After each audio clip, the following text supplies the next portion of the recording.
Welcome, everybody. It is Saturday night. That's time for SNS. Oh, the show where you have no idea what's going to grind Hartman's gears this week. This week it's pixelated nipples. This week we have a lot of fun for you. We've got a new time tunnel. That's it. We're just doing time tunnel. Nothing else. 3 hours of time tunnel. 3 hours. Buckle up. We got first appearances. We've got the Simmering 10. We've got news. We've got a little bit of everything. Because this is the place to be. We slice. Warning. We the following video contains material that some viewers may find harmful or could be traumatizing to some audiences and doesn't reflect the opinion of Renovision. Viewer discretion advised.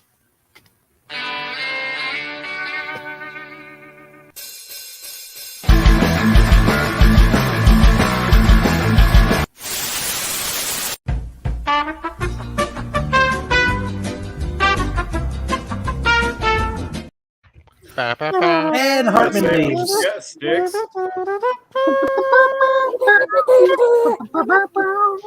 Damn it, Hartman left. I was going to ask him what was grinding his gears this week. Sticks, you got to say it with your chest, man. Don't give us a Biden impression. What's up, It's TK? Mr. Rodney in the house.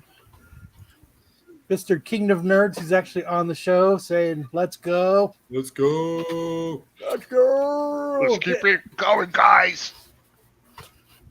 Dude. Damn it, that was the first thing I TK, was going what to up, ask Ronnie? Hartman. Yeah, where did Hartman go? What's grinding Hartman's gears? He's got to put something in the There chat. he is. Tyson? Will the show look on and be on point? No, not at all. No, sir. That doesn't happen here, Tyson. You're lucky you get a show What at show all. did you think you were tuning into? This is a show where half the panel is in blackout screens. Here, let's all just copy Matt. My kid just walked in because my new house has door handles that she can actually open. So Are they she just- raptor handles? No, Are they I wish. velociraptor handles? She just busted into my office, so my wife came in to get her. So I just Yeah, you got to get those dyno-proof door handles, bro. I know. You know what you do? You just get a shot Or collar. put a Every chair. time she touches the door handle, you hit the shot collar, she'll stop real quick. I feel like that would have some unintended consequences, Kyle. From many sources. Like she might end up on a comic book podcast when she's an adult. Or there might be some government agent that shows up at my house for child endangerment. No, you just tell them I'm training her like a good parent. Yep. Yeah, We're I being think, in school. I think you and I may have some different ideas, and the government might have a different idea about what good parenting looks like. Episode 44. Why start now? So, Mr. Hartman, I want to know what's grinding your gears this week. Can you hear me? Yes. Yeah. Twitter Good talk. is editing out breastfeeding videos, but I can watch porn on Twitter, and it's of the same woman. So what's grinding your gears is it's double Lena standard. The double standard. Yeah, it's like show me the nipple or don't show me porn. Now let me ask you, is it the case that they're blurring out the nipple or the baby, and then the nipple blurring is incidental to the baby? Fuck the baby. I'm we don't do that kind of thing here, Hartman. We don't do that kind of thing. Wow. I disavow. I'm gonna pull Matt when the GIMP stuff I happens. just think I didn't realize that porn was available like that on Twitter, and I'm scrolling through, and it's trending. Lena the plug, and I'm looking, and I'm like, oh wow. She's like, check out my video, and then down below her is the video somebody else posted, and then there's a video of them in Halloween, and it's like Andrew 22 canceled with wife after showing breastfeeding video, and then the nipples blurred out, and I'm like looking up above, and then looking, I'm like, okay, she's getting plowed, that's visible. Baby breastfeeding, no, not cool. Okay, but is it the case that Tuned in at the Twitter wrong is doing moment. the blurring, or Yeah. is somebody else doing the just blurring? said. Huh? Who's Well, doing I the thought they were blurring? Is it fighting Twitter for or somebody else? breastfeeding. I thought that was allowed in public, It It is. is. but not on Twitter. Maybe the Well, owner that's of the what I'm video asking. Did blurred Twitter it. do the for- blurring, or did somebody else? I mean, it had to have been somebody else because I It's- mean, she was taking a D in the So post you above. get nothing. You lose. Good day, sir.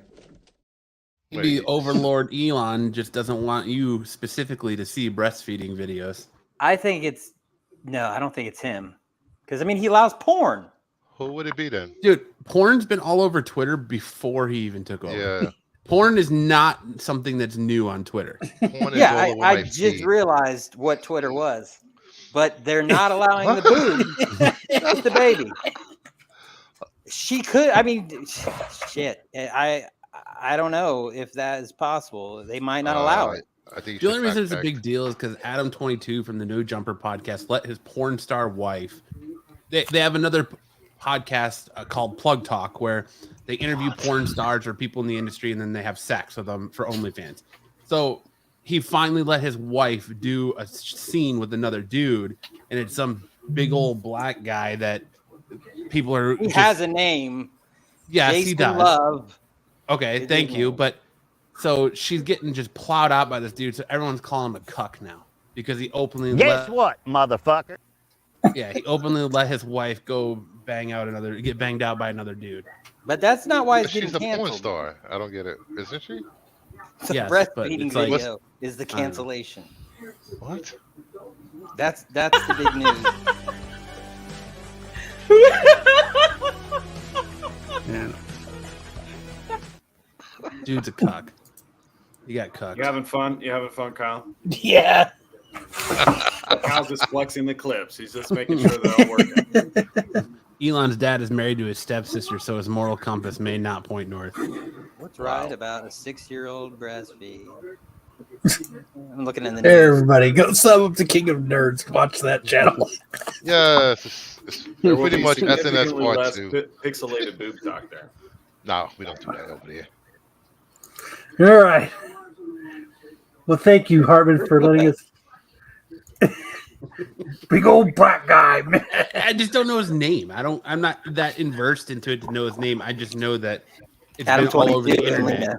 And like there's a picture of him standing behind her before they start the scene, and it's just then the dude's being called a cuck. Like he's getting cucked everywhere. So All right. That's Jason Love. there you go. You know enough to know his name, and then you say, "Well, I just I want didn't I to didn't know who they were. I just work here. Do you have trading cards at him? I cannot He's do that. working on it. I'm not allowed to Don't do rush. that. Don't rush an artist.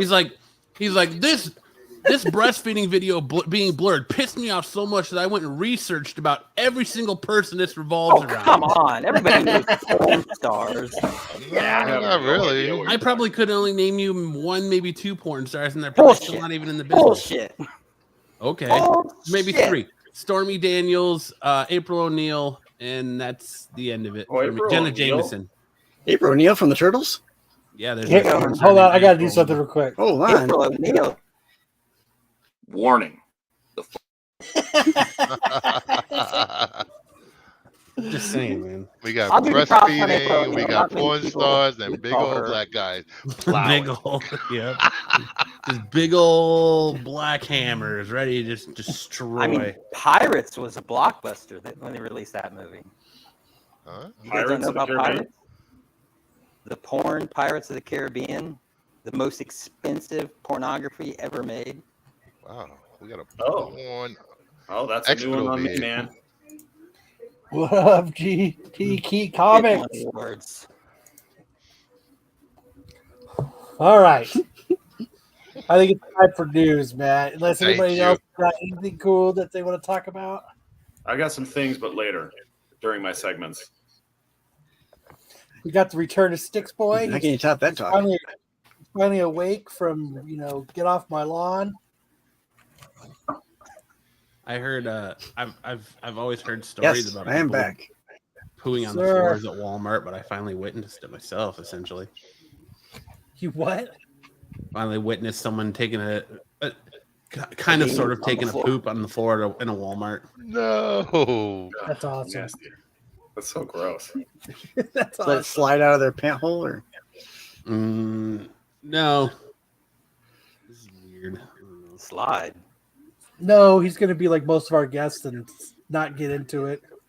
Well, You don't essentially, have- it you don't was a piece of toilet paper, or I should say, a wad of toilet paper fell out this person's shorts and hit the ground, and it made a wet sound when it hit. Plop. And when they bent down to pick it over, there's a big brown smear on the floor and on the paper from where it was. Maybe it was a barbecue Nice. shredded rib sandwich. Good. Nice. Clean up aisle 7. Old diapers, man. Yeah, it's just people in Walmart, man. Oof. I guess Walmart does have really good That's dark not- chocolate. I used to roll up brownie bits and drop them on the ground. Name your favorite porn star. Let's hear it. Go ahead, Hartman. Name your favorite porn star. Christina Rose. Never heard of her. Who is it? The Oakland booty or something like that. She's got a little thing going on. Tiana Trump. She's hot too. Ronnie says Kyle loves her breast milk. That's why he's so cool. Tiana Trump. Okay. so we're inadvertently making some confessions here. She's hot too. Ronnie's about the breast milk.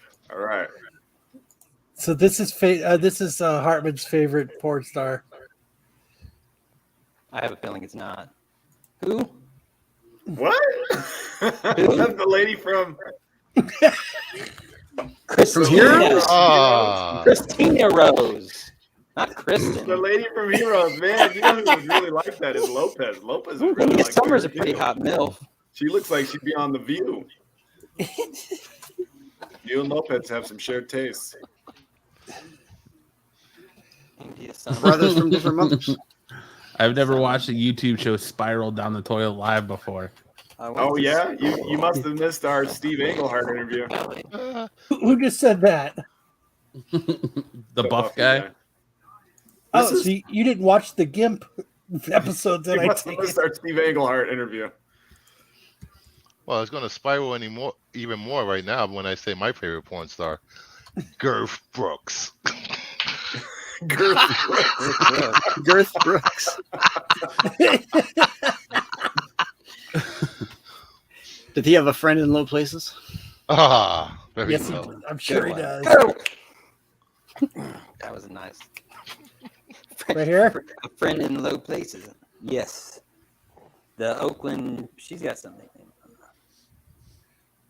I hope your Uh-oh. safe search is on. Kyle's safe search Clearly off. it's not. So- Clearly safe search is not on. The Gimp wasn't shitting on the gift wasn't shitting on a Walmart floor. It says, speaking of public poo, I had a customer leave a puddle of diarrhea in the lobby of the pizza place I worked at. Nice. Oh, Tony, that's rough. That was your tip. Yeah, here's your tip. Cool. Hoopsenders.com. Nice. Ring the bell.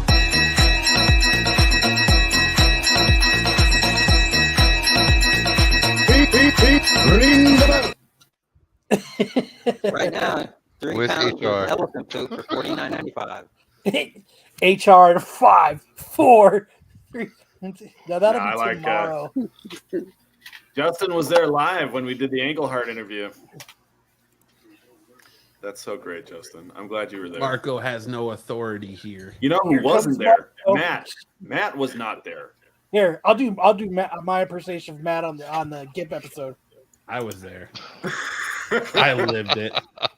He took off. He was like, he ran to the bathroom. I He's swear, like, I'm trying to Google. This is too No, I crazy. was there You're the not gonna whole bail. time. You It were was there the whole hilarious. time. I was I was watching there and the whole I'm like time. I remember texting you Kyle, going. like, that's not the Gimp. That's not. I was there the whole time trying to Google who he really was before shit went fucking south. Thinking, do we leave? Do we just And then once Hartman browser? chimed in with, "Oh, so you're from Indiana?" That it was like fucking all right, game over. That was the last Yes, nail of that's the a very coffin, good man. question. That was the straw. You're from Thank you, Indiana. Cosmic. We were done. We were done at that point. He did not want to talk about Indiana. Let's see. And then Kyle was like, "Oh, so you made Batman? That's cool. You did some Batman stuff. That's cool. I said no. I said, "Whoa, you wrote Batman?" That's Like, cool." like it was a question. He was like, "Yeah, well, fuck this." Maybe we should do this another time. Yeah, and he quietly slipped out, and we died. We all died. I'm so excited. He was a writer for It's Pat. He wrote for SNL. Yeah, that guy on. Yeah, that was my fault. That was 100% my fault. Yeah, So you're welcome. You're welcome for my lack of homework, everybody. it made for great YouTube TV. Even make We comic doing some drama. news, or we still talking about pixelations and porn stars? I mean, I thought we were going around the horn about what grinds people's gears. I was waiting to hear from you and Sticks. Was it an episode? That episode was called Comic Shop and The Englehart episode? yeah, the title of that. Oh, it's called Love, Murder, and the Comic Book Store. Yeah. It was like episode 10 or 12 or something. It was a murder. There's a few in. It was definitely worth it. I think I came in the middle of that. There's Matt being there the whole time. The whole time.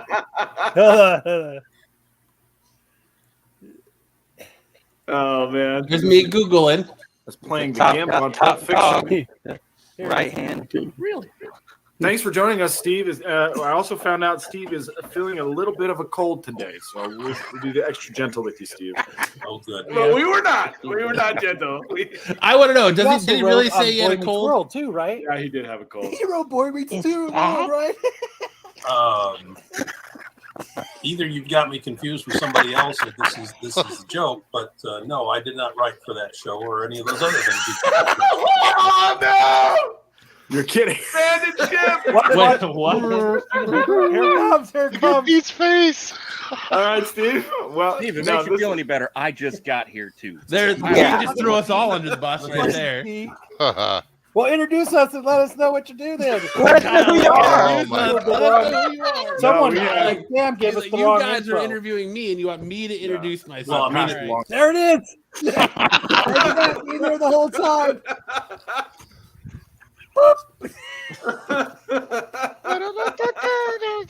After you Oh, said, shit. let introduce yourself, I was like, all right, I guess I gotta start Googling.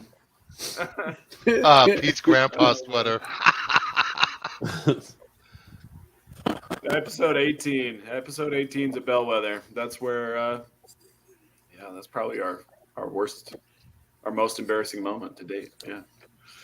I hope he's at Comic-Con this week, so I can go up to him and be like, "So I heard you wrote Boy Meets World." Oh no! While Yeah, wearing your GIMP T-shirt. Hey guys, Yeah. My bad, everybody. My bad. Let's see. 5:24 is when Matt goes pew. Still God. Still God. Still God. I'm sitting there behind the scenes going, this fucking shit. Oh my god, this is ridiculous. Still God. That's when you start hearing the twist ties popping off. Ping, Yeah. ping. Still God. Oh shit! Oh shit. Matt's like, honey, Shit's guess going- what they did? Shit's going wrong. I'm out. Look at it. He's still God. Well, look at the time. I gotta go. Still God. Oh man. Hey, you know what? It was tough. It was tough. It's still tough to kind of live through, but No way, it's awesome. I don't blame you, Matt. I don't blame you at all. Eddie's gone. Matt's still gone. There he is. Matt's back. Matt's back. Oh, the guest is gone. boy. Here. I don't blame you, Matt. I don't blame you. The at guest all, is gone. All right, let's do the show now. That was tough. That was 100% on me. That's my fault. I don't blame you. That tops the Felicia Day interview. All right. That's Okay, Yes. later, Hartman. Yes, they did. Bye, Harvard. Oh, this shit's funny. Hartman's back. Says Sam has matured so much since that incident. All I did was shave my beard like that day. I am not a Benedict Arnold, thank you. And Hartman's gone. Oh man. The look Don't. on Pete's face. I love how Pete's like, I just got here too. I mean, Pete might as well just did this. Hey, Pete, I just came to give a book away. Well, we could have gave away some Englehart books. That would have been great, Pete. Hello. Oh, this shit's awesome. All right. This shit's going south. Hey, don't be expelling. Hey, Jeff. don't be upset because I hit the eject button and you didn't think of it first. I wouldn't have. What? What? This Why'd you shit's kick me going out? south. Who's kicking me?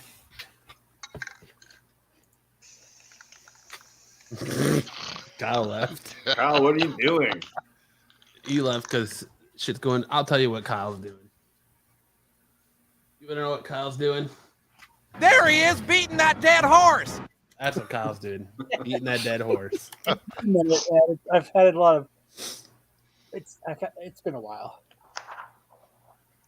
Oh man, that was fun. That was You fun. go down with the live SNS that ship. Most humiliating moment Nope. in our show's history. You think so? Yeah, it's fun. It's fun to kind of bring it up occasionally. We're gonna top it one day. Don't worry. Wait, really? Even more than Lopez flexing his guns? That's was not fun. That's not even remotely embarrassing. We had a comic legend on, and we called him the Gimp, and he's like, Oh man, I'm a fan of the movie. He's like, how did you find out my nickname? That's what makes the attempt even funnier. Is he met him at a Some con of and he was really his cool. gimp mask on his desk. Nobody asked him about it. Hey, I heard you're the Gimp from Pulp Fiction. I will. If he's at San Diego, I'll ask him. you've got to. He'll be like, I don't know who But you are. you got to do it like this so he knows who you are. Yeah. What a dick. Remember? And then hold up a paper over your face. Remember? All right, let's get into news. That's enough of making fun of each other. Us, ourselves. Gorilla Poop, 1995, for a court. Gorilla poop. You set the bar high for low moments. That's why everybody comes to hang out. Lopez might be an infamous gang leader, man. I find new things about that kid all the time. Like I do too. he's literally like peeling an onion, man. Like you That's find not a a new mic. layer every time. Start crying. We don't talk about. Apparently, he's out putting a hit out on somebody in Fargo, North Dakota, right now. So, No, Hartman lives in Indiana. No. yeah, well, Hartman does, but I'm talking about Lopez. Yeah, we don't know where Lopez is. He's driving. In Fargo, North Dakota. Let's see. You're gonna All hit right. that, you're gonna hit Oh, that Fargo, theme eh? song.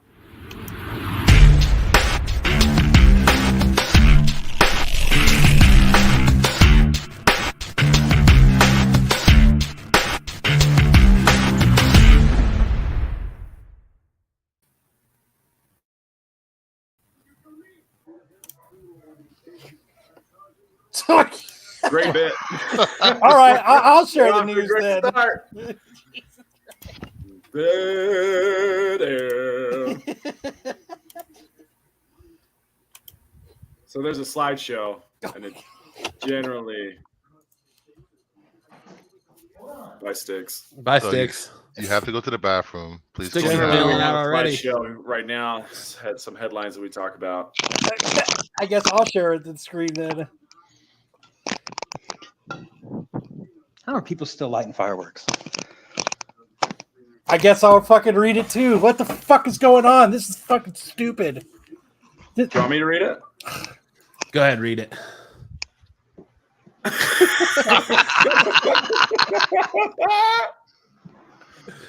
I don't know what he's doing. Like, he's running everything behind the scenes. I just thought he was doing it all. What's going on?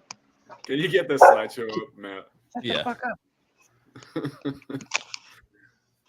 I was letting him do it because I thought he was doing He's it all. pranking us. He's trying to. This is performance art for Kyle. Okay. Rob Liefeld, Impossible Mission. I was working on a project with Tom Cruise, and he insisted that I do a cover to a comic adaptation of the first Mission Impossible film. He called Marvel directly to confirm it, and the publisher called me and said, "So Tom Cruise has requested you specifically to do this cover." I gave the original cover to Tom. The guy is the greatest movie star of all time. I'm never not in complete awe of him. See Mission Impossible Dead Reckoning Part 1. And apparently there is the letter from Tom Cruise. Like, really, why would you want a cover done by Rob Liefeld? Like, of all the artists you could have a cover by, why would you want this dog shit cover done by Rob Liefeld? I think Liefeld paid him to write that note. That's a horrible cover. And then he doesn't even get the name of the movie right. He calls it Impossible Mission instead of Mission Impossible. Why didn't he just drop it? Mission Impossible. Well, What did he? Impossible mission. It's just called. So was it an impossible mission he was doing? Impossible Rob. I think the impossibility of it was to capture the intensity of the film, but whatever. So, anyways, you got the letter down here from Tom Cruise with his own, I guess, personal named stationery. Dear Rob, it was great seeing you as well again. I want to tell you what a terrific job Paula and I think you did with the MI comic book cover. It smokes. Thank you for the toys and the comic books. What? My kids and I will no doubt have a ball with them. I look forward to seeing you again soon. Warmly, Tom. What project did they work on together? Just this comic book. I don't know, it's Tom Cruise. He can just do whatever he wants. The Buffy guy says Rob Liefeld Scientology approved. There it is.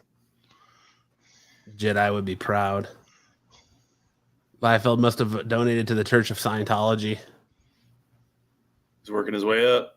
Cruise recognizes greatness. That is Wymack. Jesus Christ. We got a Liefeld fan. Yeah. Greatness my ass, BK. But I don't know. This cover just not good. Where you at, Kyle? Come on back, Kyle. You can't abandon your own show, Kyle. You have to come back, Kyle. Who's opening a bag of shit? Get it together, man. What? Eat me. Stop jiggling your mic. Sorry, there's somebody out in my driveway talking on the phone. It's Lopez. No, he has hair. I think I'm at the right house. Yeah. Calling it his hit on you. Too much going He's on a here. bit bigger than Lopez. No. The man, the myth, the legend is back. Fucking stupid. Give your thoughts on the Liefeld Mission Impossible cover, Kyle. Give a shit.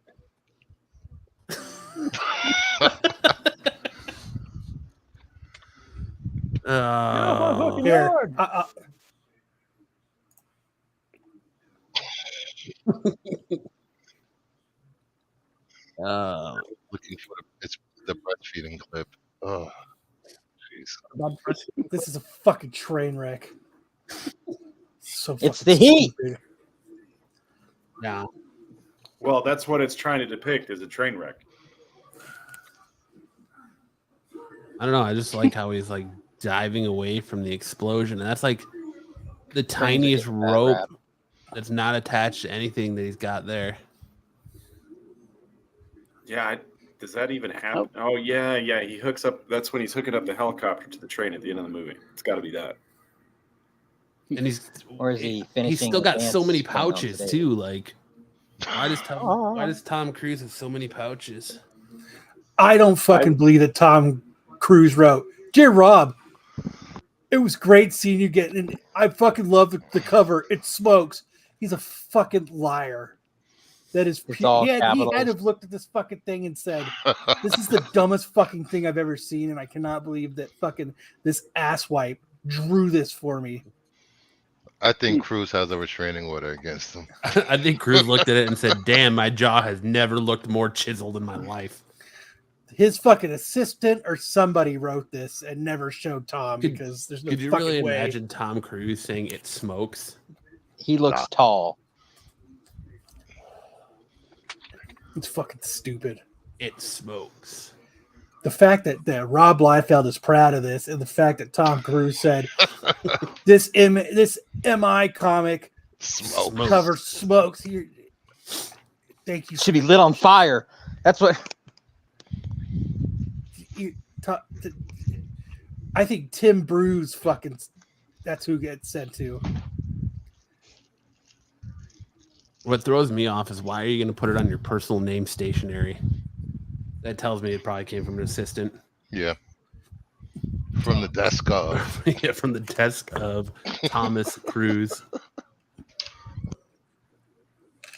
He got that in the mind. He's like, I can't show this to Tom. This is the first fucking thing I've ever seen in my life. BK says, Kyle, you already have a green light on you from Englehart. Do you really want to anger Liefeld? We've already angered Liefeld. In person. In person and on the internet. How many times do you think that Liefeld has done coke off that card? Probably about as many times as he's played it. He probably holds it, sets it up on the headboard of his bed while he's going to town on his wife and just thinks of how great he is because he got a personal signed card from Tom Cruise. Pictures his wife as Tom Cruise. Thank you, Tom. Yeah. Thank you, Tom. Yeah. I think he'd sell it. I can think of worse reasons, Like what? like pixelated breastfeeding. Oh. That's a serious thing. It's the next pandemic.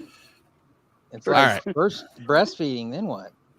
Moving on. SAG actors were offered 1 day pay to scan their likeness for indefinite use. Screen Actors Guild chief negotiator Duncan Crabtree Ireland claimed the Alliance of Motion Pictures and Television Producers offer background actors 1 day's pay for the rights to scan and use their likeness for future projects in perpetuity. Crabtree Ireland discussed one of the terms offered by the AMPTP, wherein the trade association reportedly offered a groundbreaking AI proposal regarding the use of the performer's likeness. The AMPTP reportedly suggested that companies should have the opportunity to pay option to pay the background actor for 1 day's work in exchange for a scan of their image, which would fall under the company's ownership. Under the proposal, the company would also have the right to use any scans in future projects without the actor's consent or additional compensation. Hey, got to cut corners somewhere. They want to scan extras and use their likeness. There's your $35. Now we're going to use it forever. Yeah. I believe an actress from the show Snowpiercer came out yesterday and said that during shooting of season 4, the cast was asked to be scanned and use motion capture to capture their emotions, and they found out later it was going to be used for AI, and they did not consent to that. Well, there's a Twitter post here from an actress that says, I was a background actor on Cruella and we got scanned. I didn't think much about it back then, We were told it was to make crowds look bigger. But yeah, I wish that wouldn't have happened. I mean, they do that, don't they? Do. If really, it's kind of shitty for the people that aren't the big name actors that are trying to break into the industry and they can only get background or stand-in work, and then you want to pay them.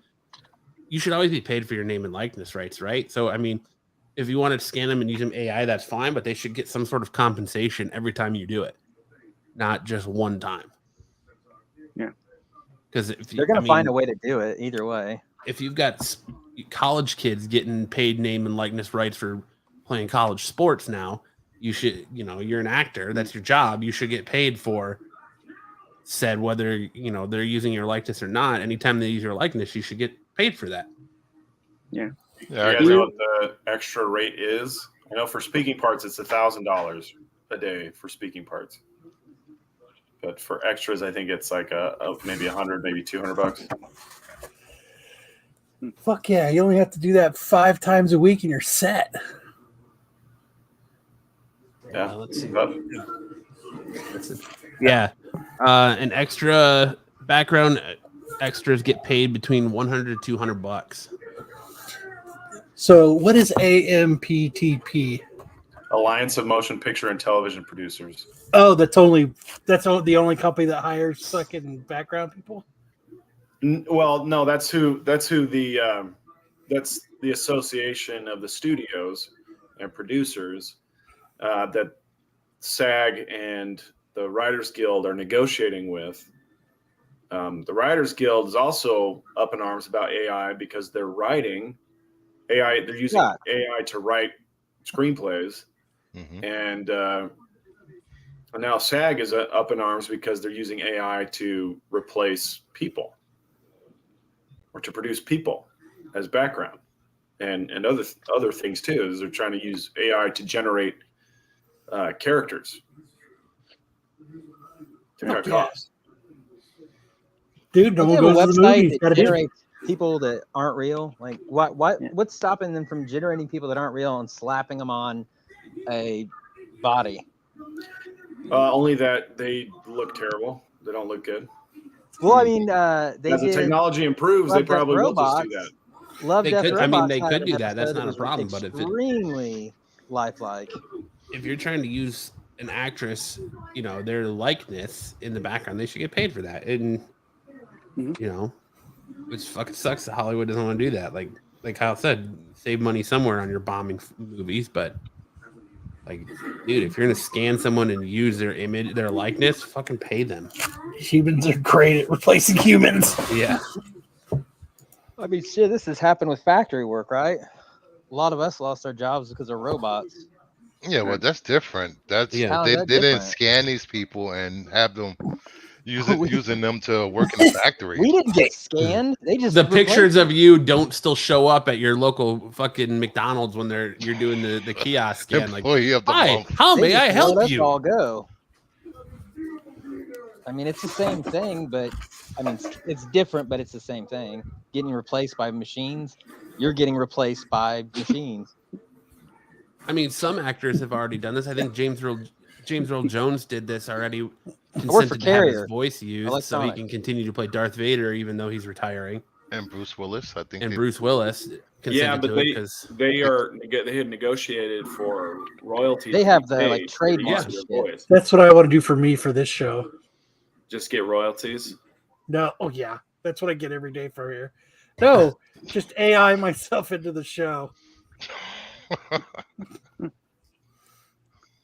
Well, Hartman's still working out the bugs on AI, so hurry up. No, I'm not. I'm just put in the AI.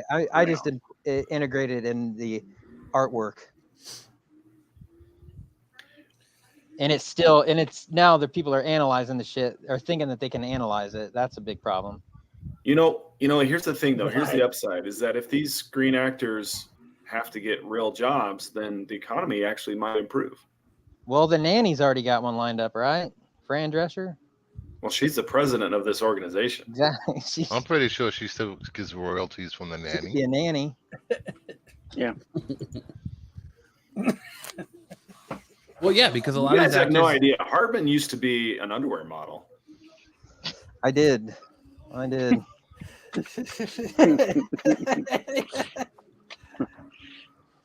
His only campaign was modeling for Chonies for Homies. So Chonies for Homies.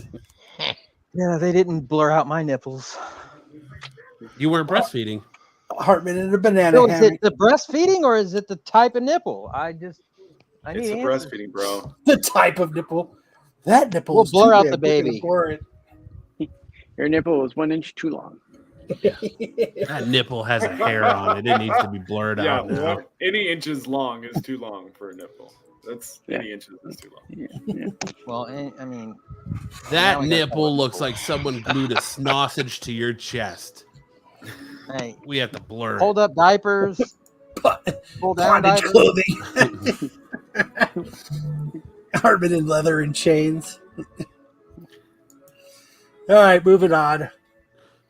Marvel teases the return of the Punisher, but who is the Punisher? Marvel released a teaser today hinting at a brand new Punisher with Rod Reese piece of promotional art simply asking, who is the Punisher? The new Punisher figure has another version of the Punisher's famous skull logo that has caused Marvel some controversy in recent years.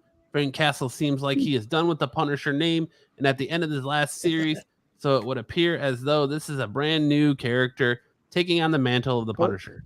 Has Frank Castle reclaimed the name? Be a chick. Marvel will reveal all the answers very soon at Comic-Con International San Diego. So Matt's gonna be first to find out. Oh, I'll be. I thought didn't he die at the end of the last series? It's John Cena. Oh God, I hope it's a woman. Oh, I hope it's a woman. And his name is John Cena. There was already a female Punisher. Oh, I want there to be one on that damn poster right there. Did they call her the ex-wife? Da-da. The ex-wife. The ex-Punisher. I don't know. My waitress had a black eye, so I made sure to do my order slow because I know she doesn't listen. Black eyes have names, too. That's horrible. That's fucking horrible. Just let it. I don't know. Why do we got to change monikers for people like this? Like Cosmic Ghost Rider is was the Punisher. I don't like the Liefeld guns in that poster. No. the beam guns or the ray guns instead of the laser guns. tags.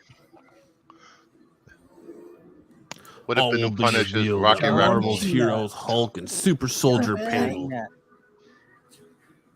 If it's Marvel's Hulk's Heroes and Super Soldier panel, I wonder if it's going to be Bucky Barnes or the new Steve Rogers. It's gonna be Aunt May. Aunt May. Aunt May is the Punisher. Well, Matt, you'll find out at 3 p.m. Friday, July 21st. Hell yeah, I'll be there front row because there isn't anything else fucking going on. Didn't everybody else cancel on San Diego? Every press event I was set up for is canceled because all the actors pulled out. Yeah, they did. Because they're on strike? Is that because they got good timing? Yep. Okay, good timing. So they all. How many were you set up for? Like 5. And they all pulled out on you? Mm-hmm. All of them. Not a single one was nice enough to give me a cream pie or nothing. They all just or pulled reach out. around. Or reach around. They're Everybody just like, loves sorry, 5 Guys. we can't be there. Everybody loves. You mean It's right kind of now? expensive though. Right it's kind now? of expensive. Would they say sorry? They don't want you to interview them, or No, I just said due to the SAG strike, they're no longer coming. Yeah, they can't. They That's can't why do they pulled interviews or out. conventions. Yeah, that's exactly why they pulled out. they're not. couldn't gonna- Not come. even any scabs. There's no scabs. No, man. Like, if you're coming to promote current work, you can't. They're not going to do it. Yeah. So I mean, Like, I had an interview set up with Stephen Amell and the entire cast of his wrestling show on Stars Heels, canceled. All that shit canceled because of the actor stuff. so they're not allowed to, or what? Yeah, because of one of the They're union members. yeah, one of Yeah. the Bylaws. bylaws for the strike is that they cannot make any appearances or do any promotion for current. So Hall material. H is going to be like Hall H is going to be empty. Hall H is dead. Marvel pulled out. James Gunn said DC's not going. Like the only big panel in Hall H right now is the Teenage Mutant Ninja Turtle Mutant Mayhem, and the only reason that's still going on is because it's the directors and stuff. It's not even the actors. Of the groups that had already pulled out even before the strike happened, do you think they did that knowing that the strike was going to happen? Absolutely. I think they knew the strike was coming. Yeah. And that's why because the directors guild, they agreed to terms, so they got a deal done. And when the writers have gone on, pretty much. When the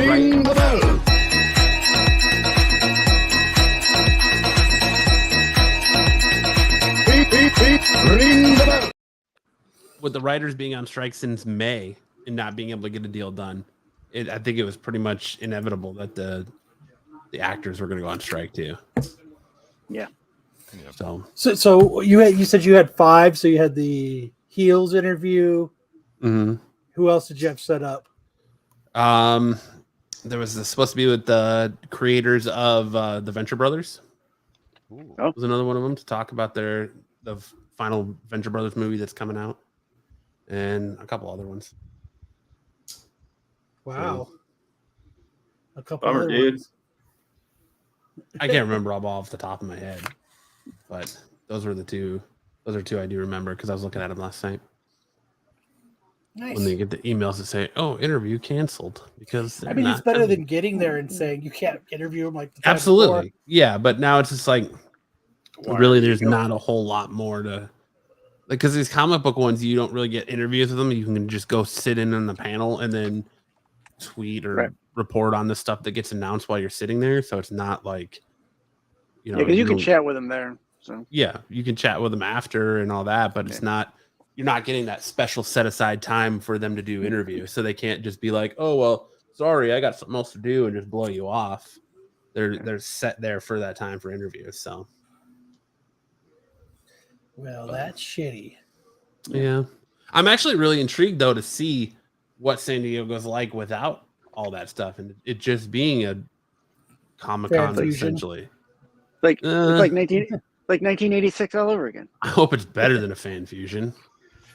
Like, I really don't think it's going to be that big a deal because it's going to affect the people that are there just for the celebrities in the Hall H and stuff. But like, you still got all your vendors, all the comic book side of everything, the toy side. So all your exclusives, and like all these big networks, like, Paramount has a big thing. Hulu has a big like animation thing going on with Futurama and Bob's Burgers and American Dad and Great North, and Nickelodeon has their big stuff going on. So there's still a lot of like your normal San Diego stuff going on. You just don't, to put it into terms, Kyle, you just won't have that random sea of people when you're standing in a place because the cast of The Walking Dead showed up. Yeah. Or you just won't have that random sea of people because so-and-so from whatever is signing on this stage now. And like, the weird thing is so Marvel was like, oh, we announced our signings, and there was only like one signing. But all these artists are like Zeb Wells and all these artists and writers are signing at other booths. Yeah, that's not entirely true, Ed, because those British actors, if they want to work here, they have to sign up for the union. Have to be part of SAG. They still have to be. Yeah. And that's speculation. Unless they're why promoting Deadpool was being filmed in England overseas was because they don't have to follow the SAG laws outside of the United States, so they can continue to film. But anything here, dude, I found out if you get one speaking part in a motion picture and you don't have to register for the guild. But if you do any other role with a speaking part, you have to register for the guild. Right. Yep. So what you should do is do your own Hall H panel to promote the show. just randomly hijack Hall H. Just show all of our crazy moments. We should just present the show. I should That's when hook you it can up have to your present interview you with guys Engelhart. live next Saturday night from Hall H. Just slip Engelhart a card saying to meet you in Hall H. Psychological combination. Yeah, I think that's why House of the Dragon is still filming, because all those actors aren't part of SAG. They're all British actors. Right.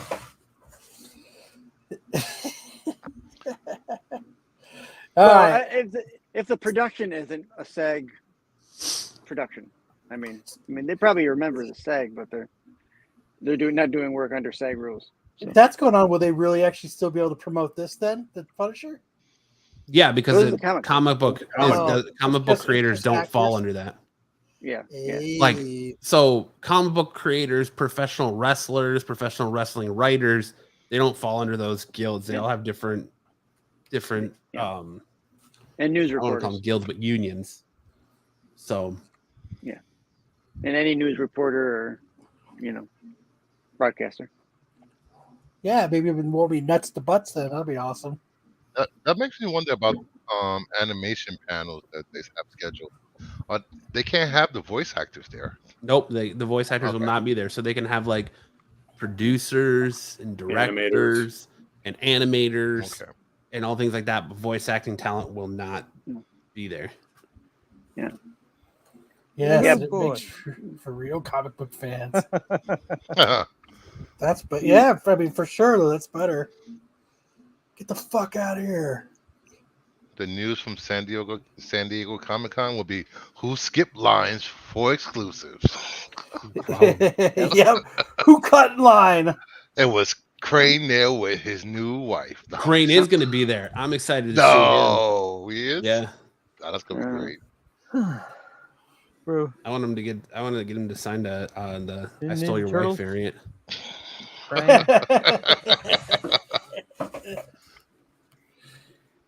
So it's going to be Matt cutting in line for exclusives. Yes, because I'm so up on those exclusives. I think the one thing I'd be interested in is live shirt. How much they're going to have to refund people. I don't think they're going to, though, because like when you do San Diego tickets, you do them months in advance. So like you would buy your San Diego tickets in November of last year. So it's like you're already putting your faith in this convention a year ahead of time with no promises. So because all these people are backing out, it's like, oh, well, like you agreed to come before all this was announced. So now that they're backing out, tough titties, Yeah. Which is So they one still of gotta- our biggest problems. Yeah. big titties. Hopefully it'll make it easier for me to get my Turtles poster signed by Corey Feldman because he's going to be there. So I can't wait till his concert comes here so we can go see it. Dude, it is hot as fuck here right now. God damn, yes it is. Going to that concert tonight. 118 right now. Wow. Misfits are in concert here tonight. Yeah. Suckers. They could always stream live from the Whatnot House. Where's did Gem of the last year. Holograms performing? Oh, I'm sure Whatnot- Comic Tom will be live streaming from the White House. The influencer party. Yeah. All right. Can't wait for the Whatnot What do we booth. got next, Matt? Comic fam, chill out. Comic fam. The Buffy guy says all the ticket sales and not having the pat actors are going to make a ton of money. Yeah. Pay actors. Yeah, It's they're Pat gonna make actors. It is. It does say pat It's actors. it's just a typo. Yeah, I know. Just pat him on the head. You don't have to pat him on the head. Yeah, I mean, but you're still gonna have all the like outside stuff, all the like experiences, and it's still probably gonna be jam packed. It sucks for people that go there specifically for those big like announcements, like the Marvel Hall H stuff. And Whatnot is taking Hall H for the whole convention. probably you're gonna have the nerdy girl sale live from Hall H. Do you poo variant? Like not even like even Kevin Smith Just in isn't even Walmart. having a Hall H channel this year. Like he's doing all his stuff off site. But all right, Disney CEO Bob Iger reiterates plans to pull back on Marvel Studios and Star Wars content moving forward. A rapid increase in Marvel Studios content has led to what many argue is quantity over quality, while Star Wars has become a television franchise instead of a theatrical one. The Mandalorian, Obi-Wan Kenobi, and Andor, for example, have all been hits, but we haven't visited a galaxy far, far away in theaters since 2019's The Rise of Skywalker. Now Iger has confirmed plans to pull back on MCU and Star Wars content moving forward. Yes, he responded via sffgazette.com when asked if the plan is to cut down on what we see from both franchises. You pull back not just to focus, but also as part of our cost containment initiative, spending less on what we make and making less. It's hard to say whether this is a good or bad news for Star Wars, particularly as Disney clearly wants to also spend less on what we make. Of course, in the midst of the current WGA and SAG-AFTRA strike, the House of Mouse won't be making anything for the foreseeable future regardless. So they say I feel like quality. these Disney studio execs are so dumb when it comes to Star Wars and Marvel. Spending less on what we make and making less. I blame Chapek for all this crap. Lopez says it's Kathleen Kennedy's fault. This is a very dumb. This is a very dumb approach. Spending less on what we make and his making approach is less. right. So they're spending less money and making less content. Yes. The budget for Secret Invasion is what, 210 million? Jesus Christ! And what they're they not gonna spend get it any all money on out. their opening scene? Don't spoil it. Because that It's on AI crowds. I thought it was 212. So I mean 225. Not that far off, but I think it was 212 for Secret Invasion. I think all that went to fucking Don Cheadle just to even show up in the show. I don't think Don Cheadle's like the big ticket guy in that show anyway. You think Samuel Jackson is? Yeah, obviously it's Samuel L. Jackson. Yeah. Sammy J. Well, this is a dumb approach. This is a super dumb approach. What they don't understand is that they don't have the right people in charge. They bought these properties. They said, you know what? We'll just keep making money. We'll just have to give them a more Disney approved budget and Disney-fy things a little bit by sneaking in our own personal agendas in here, and they just screwed it up. Like the Marvel stuff, they've really screwed up. I think for the most. It's just become kind of lackluster. You know what I mean? Well, I know a lot of people are overwhelmed with the amount of movies and TV shows. You know, everyone doesn't have time to keep up with the shows and the movies. It's not that. Like, if it were really good, you would make time. It's not the content. There's a ton of shows that are good that I haven't seen. I don't have time to see them. Yeah, because they're not good enough for you to prioritize them. Right? When 50 years ago, there were 4 channels. Now you have an endless supply of new content. In order for it to stand out, it's got to be good. Bruce was just bad at time management. Well, and it's also now a knee-jerk reaction because they're Pixar, who was this brand that was essentially could do no wrong. Right, you can't go wrong with Pixar. You make a Pixar movie, you're basically printing fucking money. And now, like the last 2 Pixar movies in Elementals and Strange Worlds have bombed. Yeah, but a lot of that is because they're trying to go woke. They're trying to be very woke, and people are pushing back on it. It's not even that they're pushing back. They're not going to prioritize content like that. I don't think that's the case. I think the case is that content goes to streaming way too fast, and people after the first week, I'll just wait for streaming. I'll see it at home. Remember how long we would have to wait for like a movie to come out on VHS or DVD, even 6 DVD? months, 6 months to a year. You know, that's how it should still be. It shouldn't be another 20 days after it comes off the theater. No, wait, like, dude, with the pandemic, it's changed the way we consume media. Right. And to Right. say that it should wait that long, you're a death sentence, because we're in a society now where with the internet at our fingertips, everything moves at a faster pace. Yeah. So if you're gonna wait 6 months to put your movie out on digital or DVD, no one cares anymore. Yeah, these shows were quicker to get out onto the streamer because of the pandemic, but now they don't lead to anything, and they're not making money off of them. Yeah, and these streaming services, most of them are losing money except for Netflix. Here's the thing. I think they're losing money too. Content Netflix produces a lot of content that doesn't get views either, and they're canceling stuff all the time too. It's that people have to prioritize the best stuff. So it's not the case that people are not buying movie tickets, because people will go see stuff. They went and saw this Sound of Freedom movie in droves. People spent a lot of money to go see that. I thought companies bought those tickets and people claimed them for free.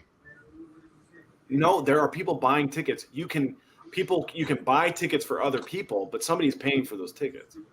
Yeah, my parents just went and saw it today. My dad said it was like whatever. What is it? I was like, I heard it's really good. He was like, it's whatever. It's called The Sound of Freedom. Yeah, it's about child trafficking. Yeah.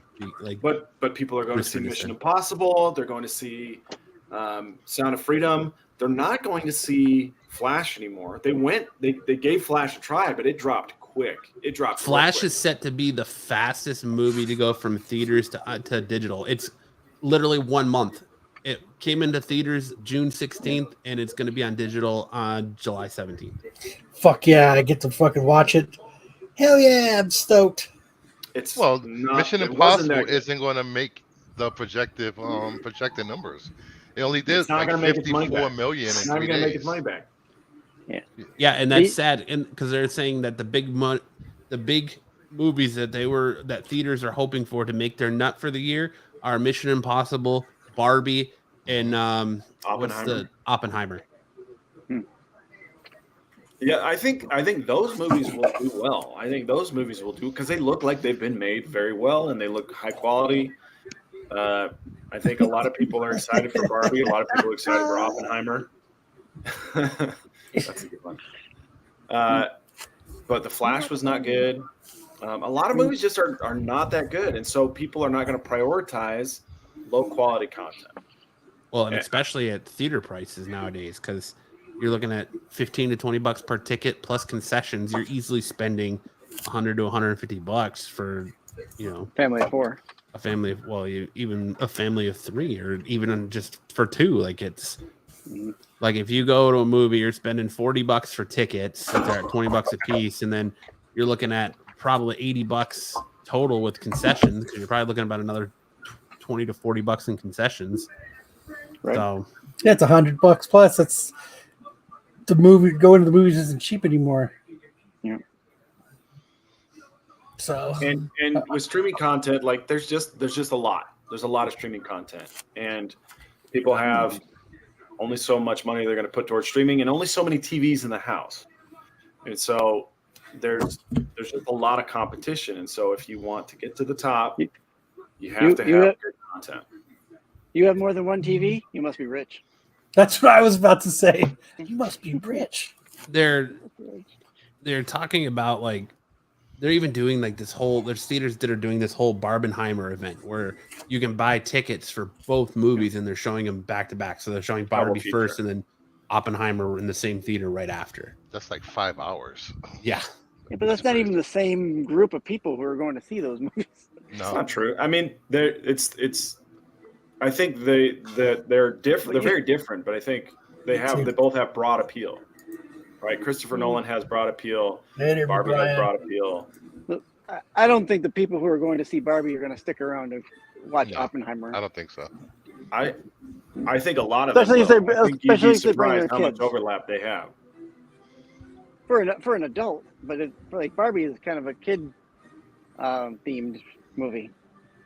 The kid isn't going to sit through watching some guy invent the hydrogen bomb. Yeah, I don't see a lot of teenagers sitting through both movies. Oh, damn. That is a good point. Looks like we got some breaking comic book drama taking place here, huh? What's that?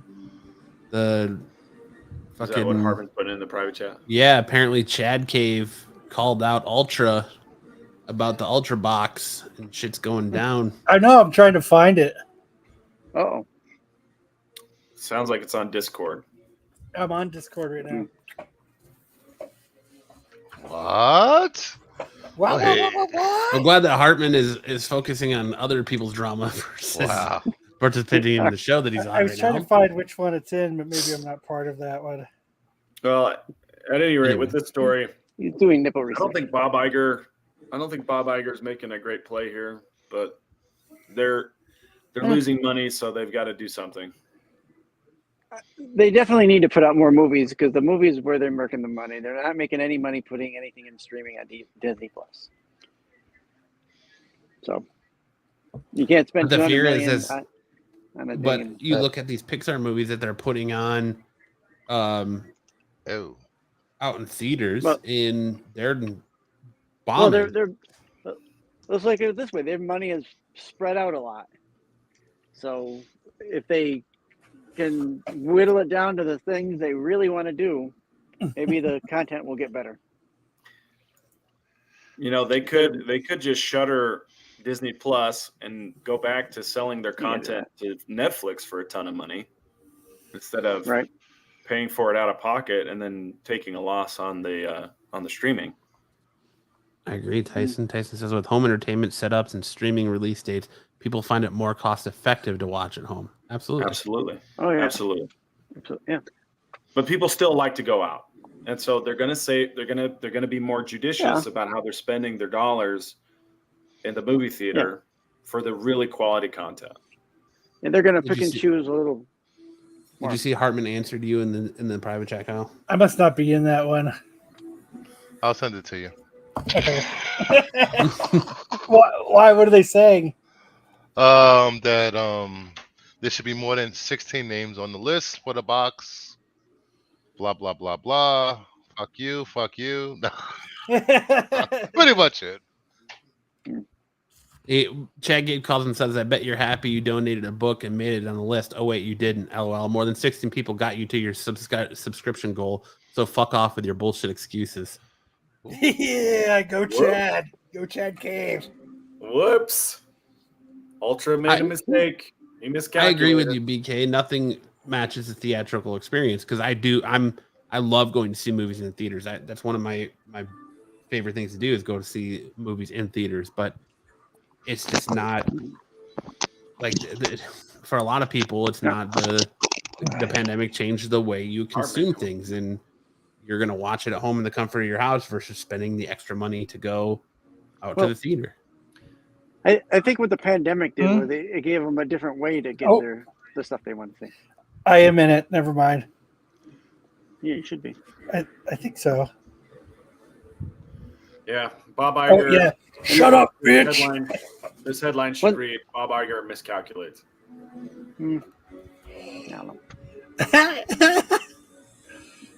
It should say. I think it's Bob Chapek miscalculated. But Iger's coming in like, after. but look at the Marvel. Like everyone's up in arms about how bad the Marvel shows have been. Like even the movies, Doctor Strange bombed, Ant-Man bombed, Thor: Love and Thunder bombed. You know, I don't think Moon Knight bombed. Fucking. I don't think Doctor Strange and Thor: Love and Thunder bombed. Yeah, they made decent money. Yeah, they made decent money. I think the only one that didn't make money back was Ant-Man. Yeah, barely. No, it barely made its money back. Thanks to the global money. Global money. Global money. Yeah, domestically, these films are underperforming. It's international is keeping them moving. Yeah, anything under $1 billion for Marvel is underperforming now because they got used to all those movies making billions of dollars. So they can almost set their. I don't know how you want to do, if you want to look at debut, but like it eventually made its money back. But Thor: Love and Thunder cost $250 million to produce and roughly $100 million to promote. And its opening weekend, they made 140 million. Yeah, I mean they definitely underperformed, but that's not the same as bombing. But in Disney's eyes, though, that's a bomb. That's not. It's not performing up to their standards. Yeah, they didn't get their $1 billion. Sure, but whose fault is that? It's not the audience's fault. It's Disney's fault. You know, and they're not making money streaming these shows. That's why the next article explains that what they want to do next. So quit reading ahead. The next two or three articles. Damn it, Christopher. What? All right, I like to do my homework. According to the Hollywood Reporter, several major Hollywood productions, including Mission Impossible 8, Venom 3, and Deadpool 3, are being put on hold due to the ongoing actors' strike. This comes while the Writers Guild of America strikes, which has disrupted the television industry and caused delays in multiple films, is still in effect. Studios had been aware of the strike's potential impact, and some projects had contingency plans in place. However, the strike still brings the movie business as a whole to a temporary halt, with studios focusing on completing already filmed scenes and making preparations for future productions. We recognize how much you've all done on your specific projects, and it's disappointing when carefully laid plans have to shift. But content changes is the nature of the production business, acknowledged Kevin Feige in an email to Marvel Studios staff. Hi, Hartman. Hartman's got to go check out McClay's channel to see the drama going on. Why do you expect movies to make their budgets back in one weekend? That used to be the thing if they broke, because it used to be back in the day. I know if they made X amount, they considered it breaking even on an opening weekend. Right. Is that not how it is anymore? Or well, no, they do really try to do that. They try to promote movies so that they do break even on their opening weekend, but the budgets for Marvel have gotten really big, and their performance has become really mediocre given the budgets that they have. Last 2 weeks ago, I was on a panel, and we had an actor that's been in Hollywood probably 20 years on many sides, acting, technical, directing, and I watched that. He said depending on the country that the movies are filmed in, the percentage of tax breaks they get for that country a lot of times offsets the cost of the marketing budget. Okay, sure. So you know, a lot of these movies don't need to make 2 to 3 times their budget to make a profit, because the studios never release the actual cost anyway. No, they don't. They just they make a fake number. Well, people assume, and they have people inside that. I don't think the studios ever released the actual cost of movies. Solo, is that a pickup line? You coming on to me? You know what else is getting big? You sexy beast, Coming. Sam. Yeah, he's like a third chub right now. The third hits for Sam. He's got a 30-40%. Yeah. He's just gotta, look like he's excited for you. He's got a hard on for you. I appreciate that. I can't help you with it, but I appreciate that. You could if you wanted to. I don't want to do that. All right. Everyone's on strike, and they're not going to San Diego, and stuff. That's it. That is it. That is essentially it. Everyone's on strike. No strikey for you. Is that why Iman Vellani is now writing comic books so she can collect the right? The Marvel's Iman Vellani can officially add comic book writer to her resume. In an Entertainment Weekly exclusive, the Ms. Marvel actress revealed that she and writer Sabrina Prezada will co-write a 4-issue miniseries titled Ms. Marvel: The New Mutant, set to release in August. This was way scarier than joining the MCU for me, Valena said, admitting that those projects feel like they live in their own dimension. So I guess I can separate myself easier, but you can hold a comic book. I've never written anything before in my entire life, but I've read many comics, so I just wrote that what I would want to read. I was given a very professional tool to write what is essentially my own fan fiction. Nice. Good for her. At Who least the she'll fuck is- survive the strike. Dodge these balls. I think that's pretty cool for a teenage comic fan to be able to write a comic book. That, especially a character they're playing. Yeah. Yeah, but they're gonna start giving this liberty to all actors who. Well, we the had MCU. was it Paul Unions are Dano that played the Riddler? He wrote the Riddler miniseries. Yeah, he was been writing the Riddler Year One stuff. Yeah. And you had Danny DeVito write a Penguin book. Penguin. That is kind of cool. I wonder how she got that deal. She probably said to Kevin Feige, "Hey, can you talk to those Marvel guys? I need a job." Everyone's going on strike, so can I write a comic book? Yeah, we've kinda all cool. seen this coming since they killed her off. And what sucks is they just released this Marvel's Fallen Friends, the Death of Miss Marvel book this week, and then they come out and announce, hey, guess what? Next month she's back. That And book is now saw, 50 cents. Yeah, everyone saw this going to her going to Krakoa Can't give it away. being revived, and her new suit is dope though. Like Yeah, I it's a like really good the suit. X-Men Incorporation, and it's interesting if they're going to be having her join the X-Men, but it's like the worst kept secret in comics. So is she an X-Man I would now? hope that, huh? Is she an X-Man now? She's got the X belt buckle there. Yeah, she's going to be part of the X-Men now. So It that means sounds she's like probably that's going to that's be. the sound of it. They're going to bring her back to life on Genosha. Is that still a thing? No, they're going to Krakoa. You're not listening, Sticks. And then they're going Isn't it the Fall of X coming in the? Yeah. So they're going to revive her before the Fall of X, where it looks like Krakoa gets destroyed and they can't bring anybody back to life anymore. Yeah, pretty much. I thought that's what unions are for. I've never written anything in my life before. You're hired. Yeah. We got. But I've read a lot of comics, so I'm just going to tell you this fanfic idea I have, and you can get somebody else to write it. She's gonna have AI do it. Probably. Well, they might bring back the new X-Men. Remember that group they had in the early 2000s?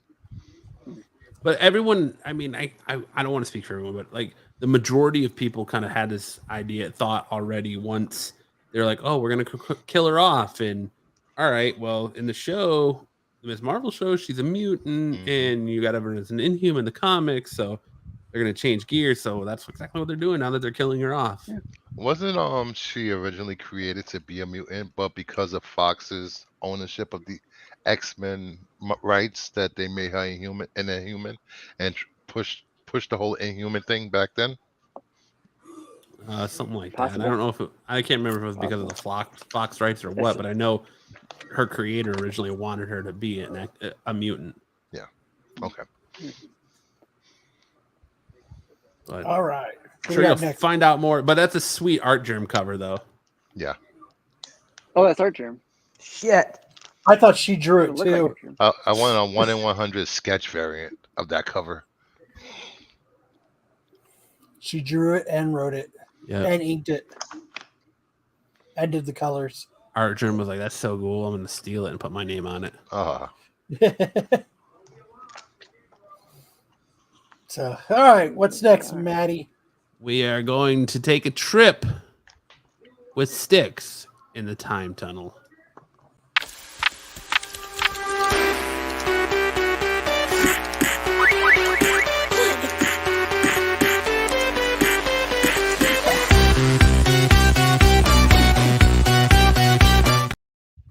I do remember that. You remember that too, Matt, I'm sure, is when they were changing everybody. They were killing off all the mutants and making it. Yeah. Remember when Marvel was doing that? They did that to Fantastic Four, right? They stopped production on Fantastic Four because they wouldn't get the rights back. Yeah. They didn't want to promote that crap. Yeah, well, yeah, they did that all during that whole negotiation for them to buy 20th Century Fox. So is the intro to Secret Invasions, is that copywritten in? No, I don't think so. It was all AI. Yeah, it'll be copywritten. It's copywritten because it's in part of the show. I don't know, because a lot of judges Very just coming out interesting. saying you can't copyright AI. Yeah, because it doesn't have a artistic intellectual property. You may not be able to copyright it, but you can still have intellectual rights to it. Trademark, trade dress, intellectual property rights, other than copyright. But if you own the AI that produced it, then you can still copyright it. Okay, so I know there was someone who was doing an AI comic book, and that was where all the art was AI, and they were in a lawsuit, and the judge said that they can't claim copyright to it because it takes a person and a human to make art, and since this was done by a program, they have no claim to it. That's going to be up for debate. It's going to be very interesting. That's going to be up for Very interesting. All right, Sticks. All right, let's go. Let's go in the tunnel. All right. So after a little bit of a hiatus, the time tunnel is back. First up here, we have July 1943. Submariner number 10, 80 years old this month. This one is it's bigger than hockey. Did we just not want to delete Captain America, so we just crudely pasted Submariner over the Captain America book? Yes, we did. I respect your gangster. What the hell? Nothing but maximum effort here. Yeah. Maximum effort. A little bit. So Submariner, going to the next slide. There are no sales of this book at all. Damn, everybody's looking for it. So I don't know if it just doesn't exist, if it's a ghost. I'm pretty sure there's a couple. There had to have been a couple sales here and there, but none that I could see. I'm going to call this a no sale. This book was picked up on newsstands, and everyone was like, "Damn, did you see the Submariner's face?" Yeah, it's pretty shitty. So they stuffed it in walls of buildings they were building, or it's like the Hulk squished it. Yeah, stuck it in their bikes, or use it as toilet paper like to a wipe baseball grass, card. or Choke. I think they're sitting on Stein's desk in his office. So I'd have to go in. I don't have the ability to go into CGC to see if there's Red any Hood will graded. probably post about 60 of them on his But no Instagram Ross. tomorrow. I just pressed these, right bro. Yeah. Mama. All right. On July 1953, Millie the Model, number 47. Man, I thought I did these better than that. I apologize for my crude work. It's all right, Sticks. It's fantastic. No sales. One raw sale of $154.50, and no graded. There is no graded on this book. Yeah, I can see why. It's Millie the Model. If you're slapping Millie the Model, it's because you know that Stan Lee wrote it, and that's the bottom line on this one. Do you think that we'll actually reach the beach someday? Who cares? Now show me that breastfeeding nipple. It's blurred, damn it. It's blurred. Damn it. Blurred out. There's got July to be a sale of this one. 63, 60 years old. The Avengers #1. No one's ever heard of this book, so let's just. This is where Sticks actually started caring, because the book's got its own slide. It's not crudely pasted over another book. Don't bet the farm on that one. Raw sales. These are a couple of the most recent ones. $1,175, $1,650, a $300 sale. I couldn't. That's for number 3. January 3rd, $1,300, and then a crap ton of 4.0 sales, ranging from $3,900 all the way down to about what was the lowest one here? $2,800 was the lowest. Oh no, there was a $2,225 one. But these range. There was a $6,000 sale in 22. That's the highest there, and a $5,500 sale. Hold on, Stick. Ring the bell.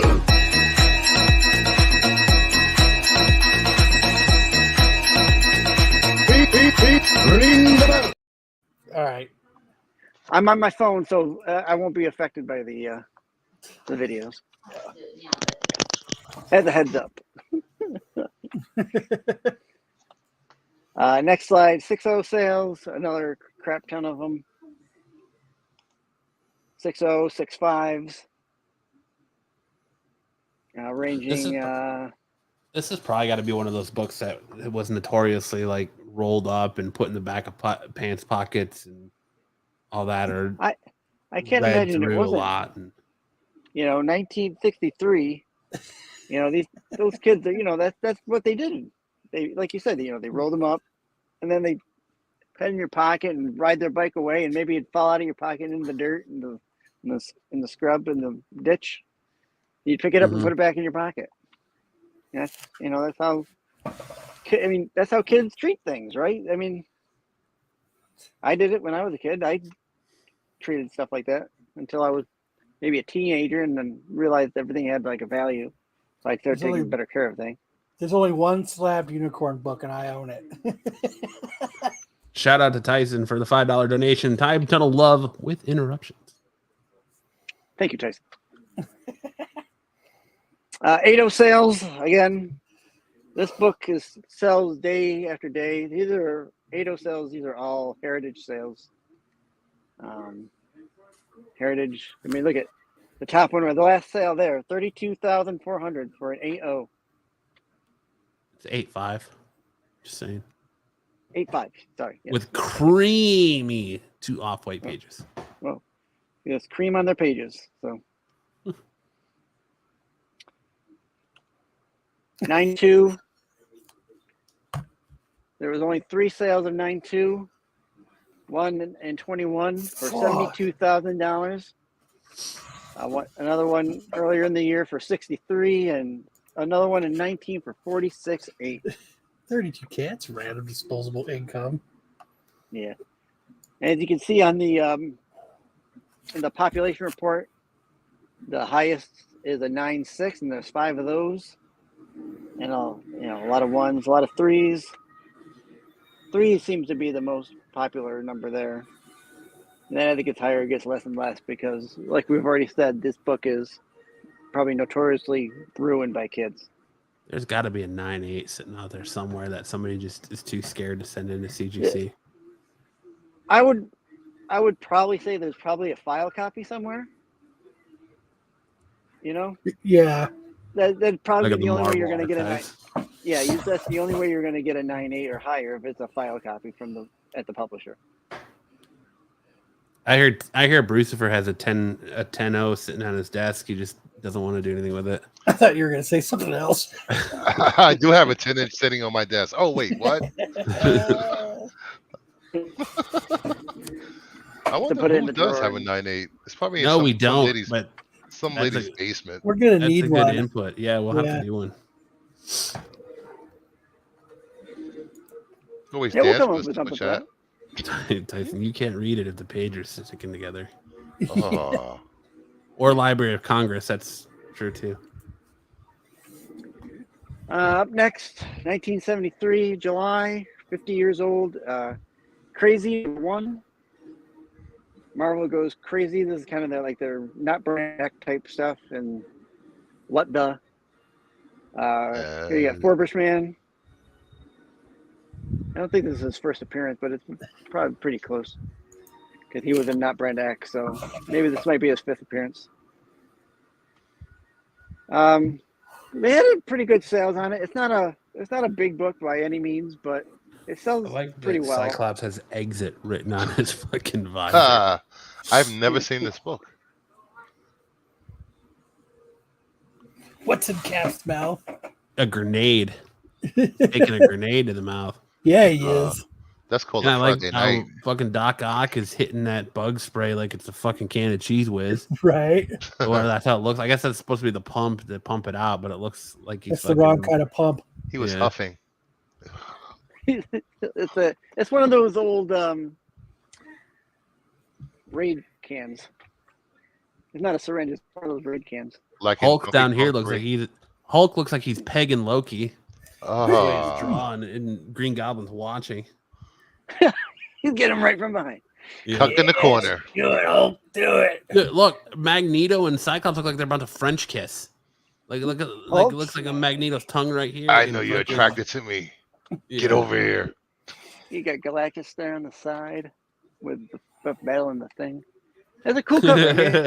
These kind of books are Bobby cool. Guess, it looks because like they everyone don't- on the cover is watching SNS. Well, this is the fan base of SNS. I like that one. Like I said, not a huge book. I mean, you can probably find some really good price ones for about $15 to $20, but they run the gamut here, depending on your grading. Something I'm gonna look for. I've known about this book, but I don't have this one and I get a lot of that not brand X stuff. So There's gonna be another sale taking place as Brucifer is scouring eBay right now to buy one. Yep. I get it. No, my thing is I'm collecting the DC Universe variants and and modern newsstands. That's what I'm looking for. So if Good you luck got on them, that hit one. me up. Yeah, good luck. Up next, in 1983, 40 years old, is the Moon Knight Special Number 1. A Sienkiewicz cover. This was a wraparound. You'll see it on the next page. I should have gotten a bigger one for that because that's a nice cover. That's what she said. Yes. You should have got a bigger one for the wraparound, sir.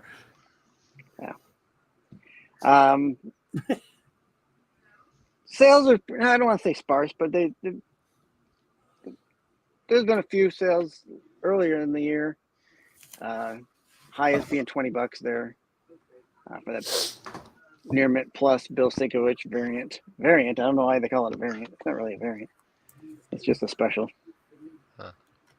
But that's just a buzzword you can put on eBay and try and get a sale. And he did. Rare, special, limited, acetate. Not a lot on the population report. There's 43 9/8s, 66 9/6s, 33 9/4s, 19 9/2s, 17 9/0s, and 18 8s, and 6 7s. So you could probably get this for a pretty good listing. 8/0 sales, low one there, $20. I mean, $60, 65. That's what it probably should go for. Sienkiewicz.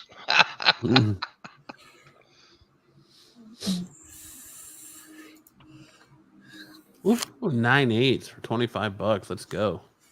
Let's do it.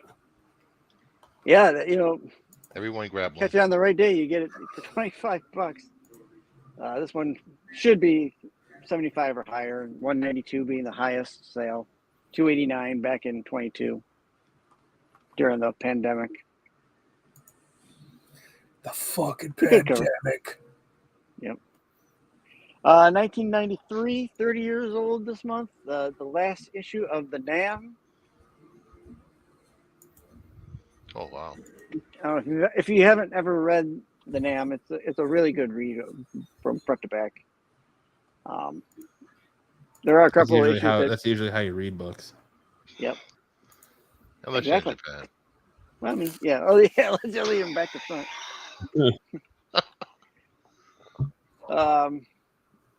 This one, it can get high. $45, $44.99, $33.97 for the last sale here in June, this last month. Usually it's about a $20 There was book. one that was just sold a few days ago, 5 days ago for 33. Yeah. So 7 times. That's this month. Okay, I thought that was last month. Yeah. That's Yeah. this Okay. month. So this month. That's this month. Holy cow! We're still here. Yeah. I need to get a calendar. Not many on the population. 8 9/8s, 8 9/6s, 6 9/4s, and a 2 9/2, 2 9/0s, and an 8.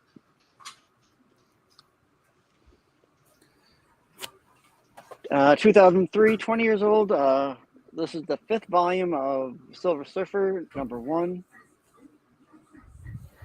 Looks like he's really got to take a shit. like it's been brewing for 5 hours. And well, he just passed that moon behind him, so that's why he's kind of screaming. It's, like passing a stone. Not a big book again. I thought it was a good cover though to put in here. Joe Jusko cover, $5 book. On the high. You get the whole 1 to 8. Yeah, you can probably get the whole series for that. So, not a big book, but it's a good cover. 2013. Looks like he's got to take a shit. That's why his legs are so tight. Yep. He had the Taco Bell for lunch, and he's stuck in traffic trying to get home, and he's clinching. Just 5 more miles. Gravitational pull on his turn. Yep. Let me over. Help me, please. Help me, please. 2013 Marvel Noir, Daredevil, Cage, and Iron Man. The whole Noir series. I like these Noir series. Spider-Man being probably the better one. Cage wasn't too bad. And there was nothing to speak of on this one as far as sales. So that's it for me for the time tunnel this week. Nice. Good job, Sticks. Great time tunnel as always from Sticks. People love the time tunnel. Good job, Sticks. All right. Now we're going to roll right into best and worst comics of the week. Watch your ears.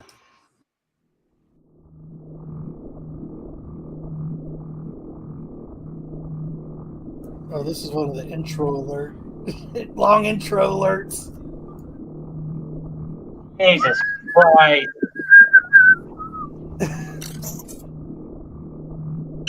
Just go looking back to unpixelating fucking breastfeeding photos, Hartman. I ran out. Since still on. You ran out of nipples? What? That's impossible. Pixelated nipples. That's good. That's like the halfway point of the show. It's an extra long intro, so you can go take a shit, refresh your drink. Yep. Do what you got to do. Next week we'll do a top 5 of pixelated nipples. Breastfeed your kid. All right. Kicking us off this week for the worst covers, we have Blade #1, the 100-copy Frank Miller Virgin cover. Boy, that's terrible. Look like Frank Miller took a dump on this cover. Jeez. I saw that and I was like, what in the dude, who is going to buy that 1 in 100? Frank Miller fanboys? Yeah. Dude, he Frank looks Miller like his abs are sideways. Look at it looks like this should be his chest, and here's his fucking his abs, and it's just, yeah, man. What's up with the the He bloody kept turning the upside down page and swords? drawing. They're coming out his ass. Yeah. That's the AI Blade cover. Is it like shot in the face? Is that what the bullet Like holes the are? AI Wolverine, Dan. Those are dimples. Those are dimples. They're moles. They're birthmarks. Dimples. His fucking ear looks like Mick Foley's after he got it ripped off. Hell in a Cell. Bang bang. But yeah, yikes.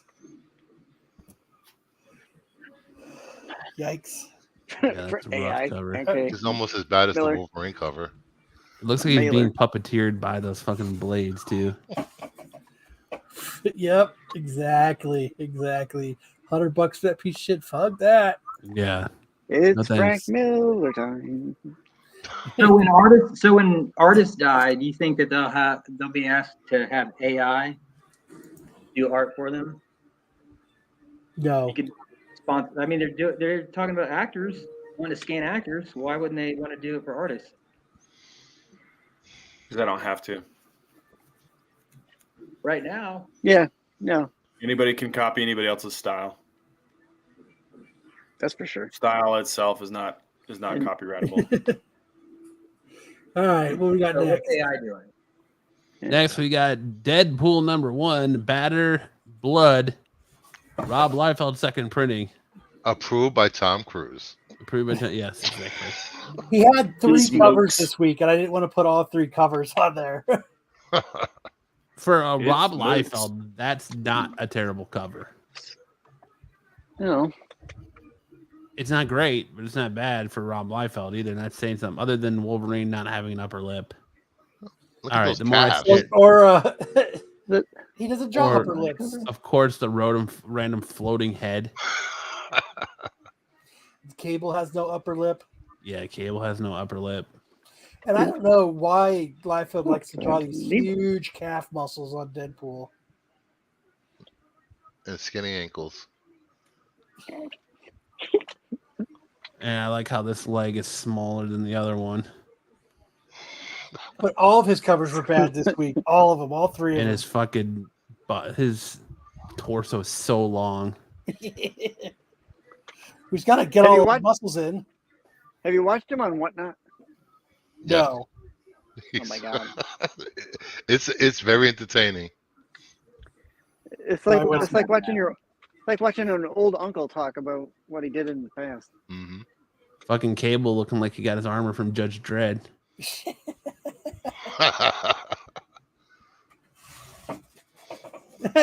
Tom Cruise loves some floating head. Dude, this looks like a fucking dildo coming out of his back. It doesn't even look like the hilt of a sword. It looks like a fucking dildo. And it's studded and ribbed for her pleasure. What the fuck is this gun? Like, that's like the smallest handle of a gun I've ever seen to fit in his tiny little Trump hands. It's not the size of the handle, man. It's how you use it. Yeah, I guess. That's just a line you can tell, man. It's the nail you're hitting. Makes everybody feel good, Bruce. Shush. All right. Up next, we have X-Men Red number 13. Oh. Yeah, Come on. Here. Look at Xavier. What the Federico Vincentini Stormbreaker cover. What? Yeah, look at Xavier, dude. He looks like he fucking got derp face. It looks like they had to get a stand-in because Xavier's on strike. Did Frank Miller draw this? No. That's Professor Z. Yes. Look at Cyclops. He's got that. He's got that already. Getting ready to pew pew out of his eyes there. That what? Look at I'd rather Wolverine's. have. Those claws look very familiar to me. Yeah, like you shouldn't be able to see what the way his They hand look is like the positioned. sideways claws from the other day. Yeah, with the way his hand's positioned, you shouldn't see that middle claw. It should just be like, and if you are, it's gonna be poking out of the first one. Like it's just weird, fucking positioning to me. I don't know, man. Isn't Stormbreaker supposed to be their hot and upcoming artist? Yes. Just say, what a joke. Look at Cyclops, dude. Cyclops looks like he's having a stroke. Look at his jawline. That's what I was saying. Is that a nose? That is his nose. What is that? It's yeah, it's terrible. Yeah, the mark was missed. It looks like they're being attacked by people who are going to point at them. Right. The shadow hands in the foreground, they don't have any weapons in them. They've got finger guns. Look out! All right. Pew pew pew. And shouldn't this like thought wave to Be like centered? Yeah, be centered behind his head? Like I don't know. I'm not an artist, but It comes from his temple. It's because it's Professor Z. Yeah, these are the Wish brand X-Men. Timu. Yeah. Ordered the $2. X-Men cover on Wish, and this is what I got. Look at Xavier's fingers. Yeah. That is a weird position for a finger. He's got carpal tunnel. Leave him alone. Oh. Screw you. I had That 2 thumb, surgeries though, already dude. about that. That thumb, dude. Holy shit. All right. Next up, we've got the Noctera Nemesis Special Sharp cover. This is your fucking I just ate Taco Bell and it's coming fast cover of the day of the week. I shouldn't have had the fire sauce. Oh Yeah. man, those damn fucking what's that? The Mexican pizza. Nacho Belgrande is really making a comeback. Yikes. Just pour the meat in my mouth. I don't need the taco. White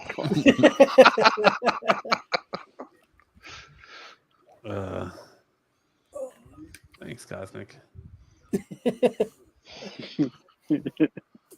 Up next, we have the Spider-Gwen Shadow Clone number 510 copy Momoko design variant. I was on the fence with this one. Yeah. I was like, is it bad? Is it good? Is it bad? If you have to think about it, it's bad. Yeah, it goes from good to worse. But it may not be worst of the week, is what he's saying. The side view of her as Craven is awesome. Even the forward view is good, and then you get to whatever this is. It just seems like we can tell how hungry she is based on her hair. I don't know. Those Like, butt chops, man. what is She must be starving. Does the Gwen version of Craven like anamorph into a fucking lion? Is that what that is? Like, Well, she was bit by a radioactive lion. You know. Oh, okay. That's just like the plot of the Craven movie that we're gonna get in a couple. I months, think right? she got to that character and told the assistant to Fed throw that Momoko part. this week. Should have been lemon face, lion face. Yeah. I was bit by a radioactive lion, and then my hair did this thing. I got radioactive lion blood. Super Saiyan Spider-Gwen. Yeah. Super Saiyan. Like this boot down here, her foot. Like what happened to her foot right there? You got those. It's just in the foreground. Like that. I don't know why that bothers you. Yeah. Someone stepped on it. It looks like a hoof more than does a foot. It's part of the transformation. Yep. Animorphs. Meow. All right, now we're getting into our best covers of the week. I like that cover. Stallion, number 1 That's photo. why I picked it. Yes, Tony, that's a sweet cover. Yeah, it looks dope. Yeah, it's amazing. I was too. I was too, Buffy. You guys both have radioactive cards. Congratulations. Oh shit. Up next, we have Wild's End number 2, 25 copy Burden's cover. Burden's cover. Oh, it's cool, man. The dog fucking ship captain. Yeah, with the Kraken attacking the ship. With the fucking he's smoking his pipe. It looks like a very British dog. Yeah. Yeah. Yeah. Reminds me of our. I say. He's judging us right I'm now. meant to sail the 7 seas. Send out the SOS, Mr. Christian. Space Cow. That's what it reminds me of. Good cover. I thought it was cool. Up next, we have Alien 4. The Francisco Mana cover. I did that because I assumed Lopez was going to pick it because, he loves to help out with this segment. So, With his fucking screen captured images and just doesn't. So I was like, I think Lopez would like this cover. So, Blue's Clues. Lopez loves that cover. That's the real Snoop Dogg. It's awesome. Up next, we got Hot Girl number 1, the Derek Chu cardstock cover. Oof, that's nice. It's a sweet Hot Girl cover. She's hot. Get that Hot Girl hype for Superman. Hot girl. Yeah. She's hot girl. It's kind of weird because that actress is like 22, but she looks 15. Right. So it's like, can you like this actress? Oh, you can. Then we have the Deadpool Batter Blood number 125 copy, second printing. Oh, that's a cool. sweet cover. Way better than the Liefeld cover. Yes. This one? Who did this one? You. New. I didn't do this one.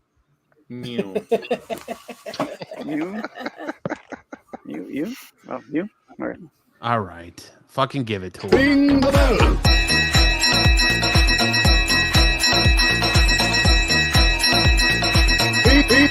Ring the bell. Boom. But that's a much better Deadpool cover. Yeah. I like how it almost looks like his hand and his gun is coming out of his butthole. What?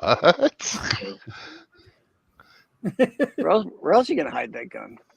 At least you can fucking tell it's a gun. That's the secret butthole gun. That's where he keeps his clips. Liefeld is your king, Kyle. Talk about hemorrhoids. Fuck. Then we have Is Knights. that a headboard? Or Knights, you just smuggling a gun in your butthole? we have Knights What'd Terror you like Wonder to know? Woman #1, the Francisco Matina cardstock cover. That's nice. It's better than the other cover. That one's garbage. Holy shit! Oh, with the where she's standing there with the lasso, kind of floating. Yeah, around. and it's like weird God damn. looking. Yeah. A lot of these Yeah, it's one of them. night terror Should have covers are had his amazing. brown pants on. Yes, you're right. And then last we have the Tales of the Titans #1, the 25 copy Rodriguez cardstock cover. Yeah, I picked this because it should have been foil, where where her suit is, but it's still an amazing cover. Yeah, it's sick. I'm gonna have to do that. Ring the bell at 2 times speed. So that's pretty cool. Her face is a little fucked, but Looks like the one girl on Powerpuff Girls. Oh, the like She or- assistant. Secretary.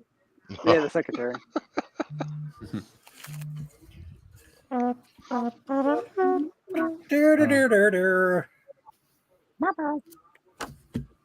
All right. Is that the last one? Oh God. Hartman said AI of Spider-Man cover by Rob Liefeld. Fucking gotta share this. I have to, but Oh no, it needs to be shared. I mean, it's not like a must share thing, but you can. I don't care. We're doing it. I'm glad you don't care. Because I don't fucking care. That's the prompt.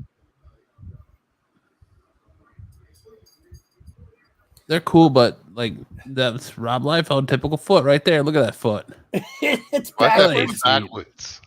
Yeah. I like that he's playing a guitar. I don't know where the hell it got that from. That's Maybe about typical cover. Rob That Liefeld right one's- there. That one's getting turned inside out. 4-fingered Spider-Man. That is Spider-Man cover by Rob Liefeld under the Niji 5 Mid-Journey style 50 out of 1,000. Jesus. This one isn't terrible. Damn. You put that one on a t-shirt. The one in the bottom right has a few extra limbs. Yes, it does. Well, it is a spider. It's got What the hell? 3 arms and 2 feet, and one of them looks like it's a fucking gimp foot.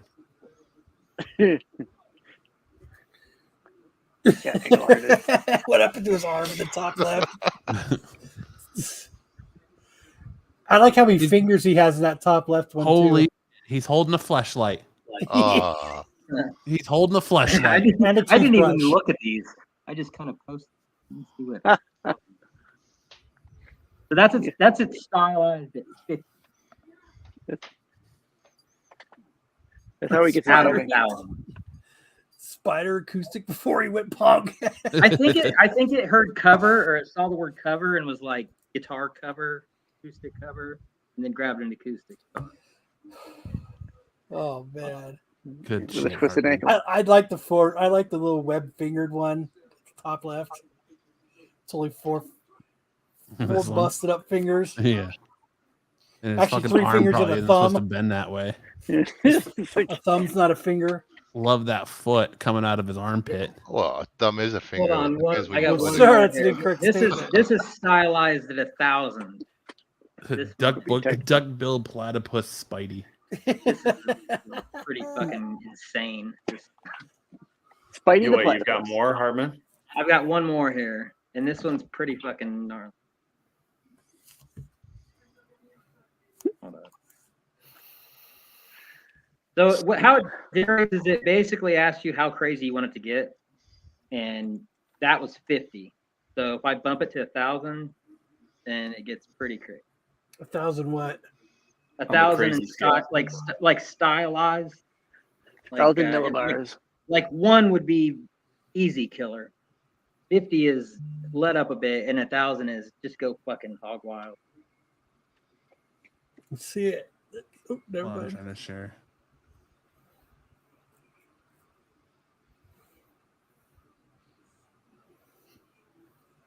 Actually, those are kind of badass. This one's kind of badass. So that's the same prompt, but stylized it about. I like the team. I like the team look. Wow, what is this? I'd rather watch Lopez flex. I just don't know what the fuck this little like cod piece, Spider-Man cod piece right here is. Those are all that's artifacts. like a little. That's like a little That's what they assistant, a little They robo. call them Is that what it artifacts. is? So I mean, the He's hand got right his- there is still all He's fucked got up. his own Spidey cod piece. That's awesome.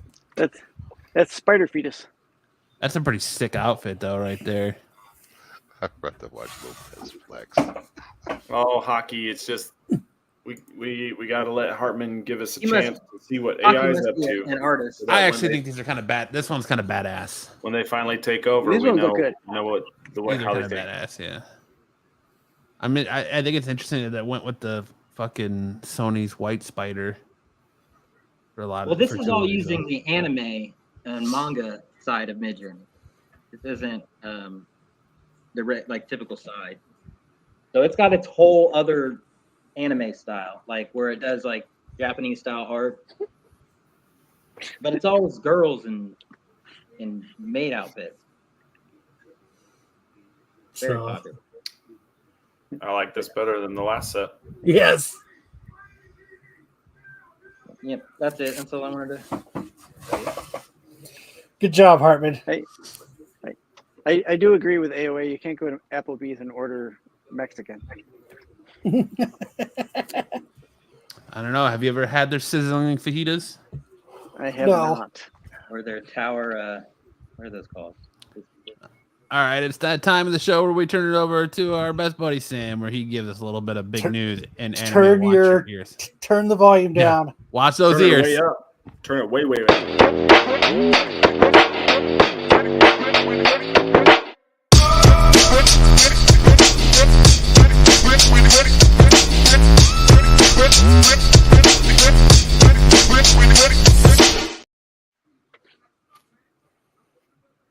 All right. So first up, we have Haikyuu. Haikyuu is I don't know if you guys know Haikyuu, but Haikyuu Yeah, is it's very like high quality was it volleyball 575?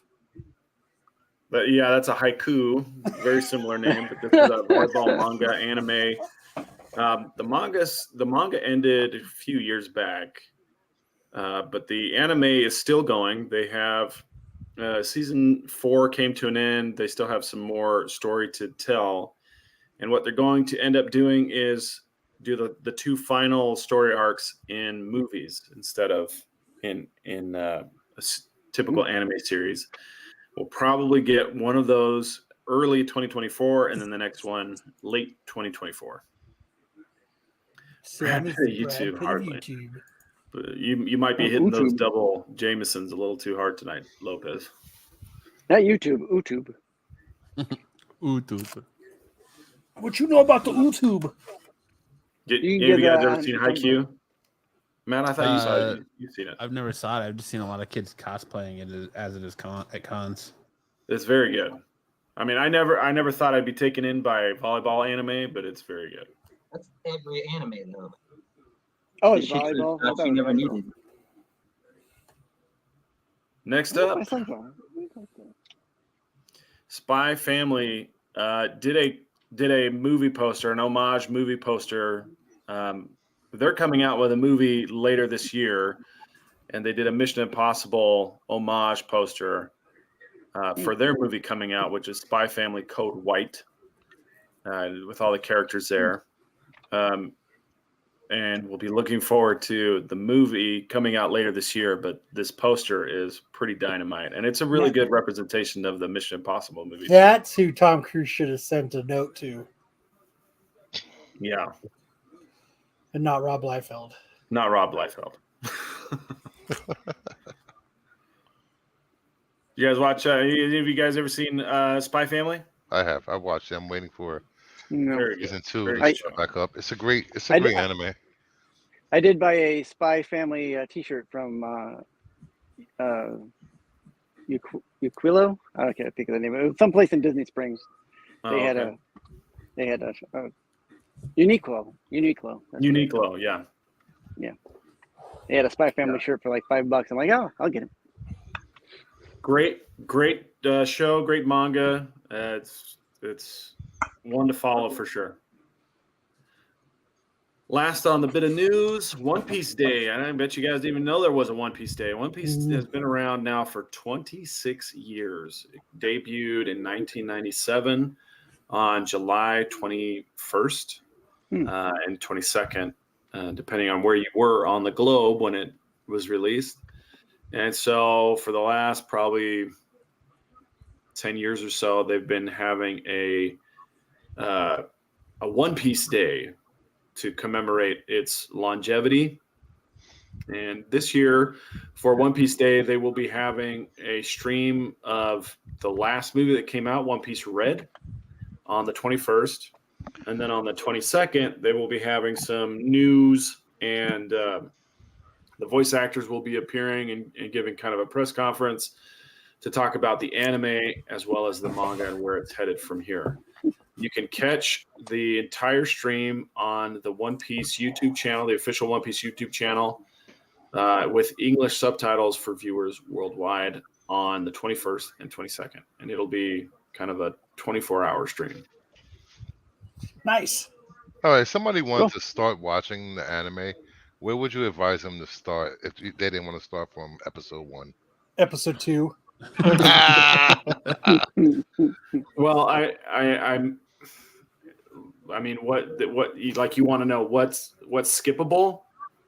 I mean, pretty there's much the beginning of the last arc in the anime. You just want the beginning of the last arc? Yeah. The current arc is running about 200 episodes, so close to 200 episodes.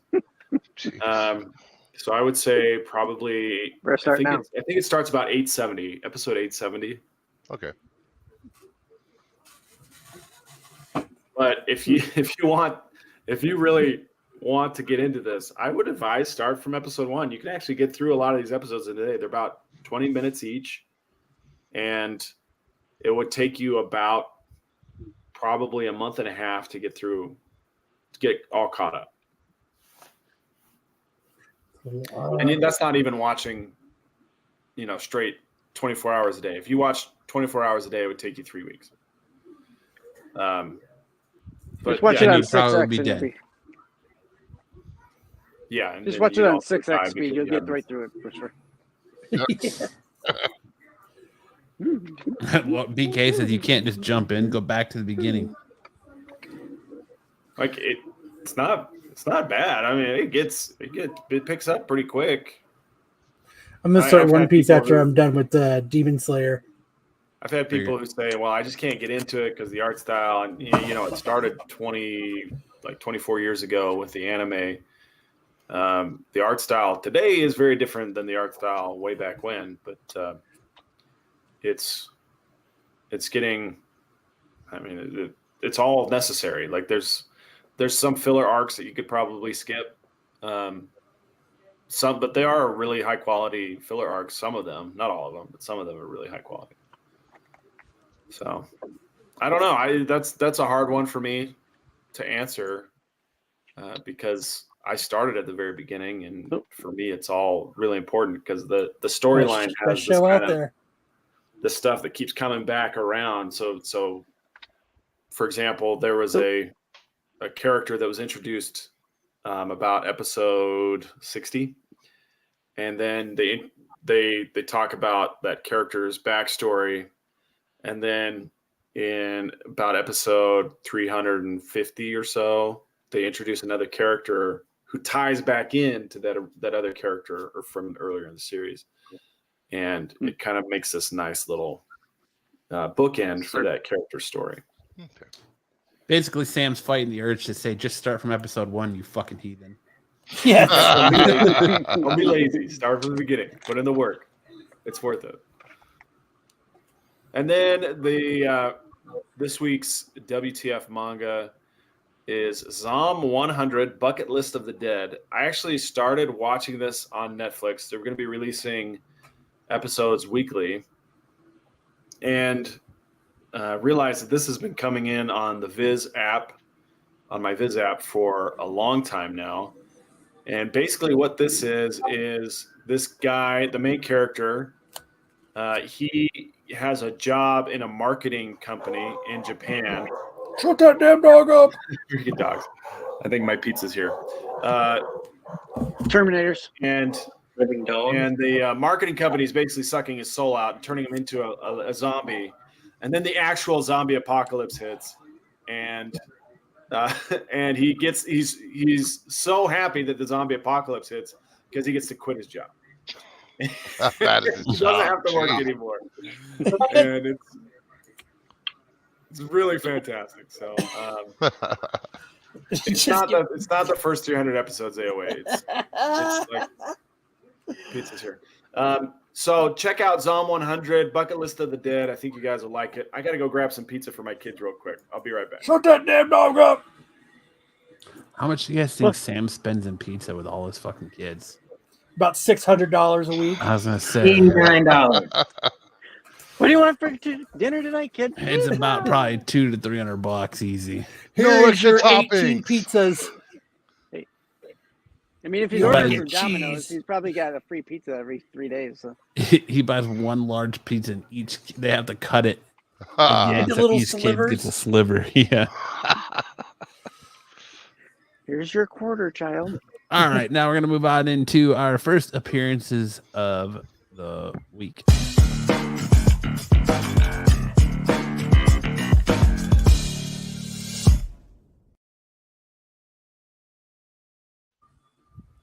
And to start us off tonight, we have Moon Knight. The first appearance of Layla Foley, later becoming the third Scarlet Scarab, and the first appearance of the third Black Spectre. You know, I wish they'd give a little more info on these first appearances because it just doesn't.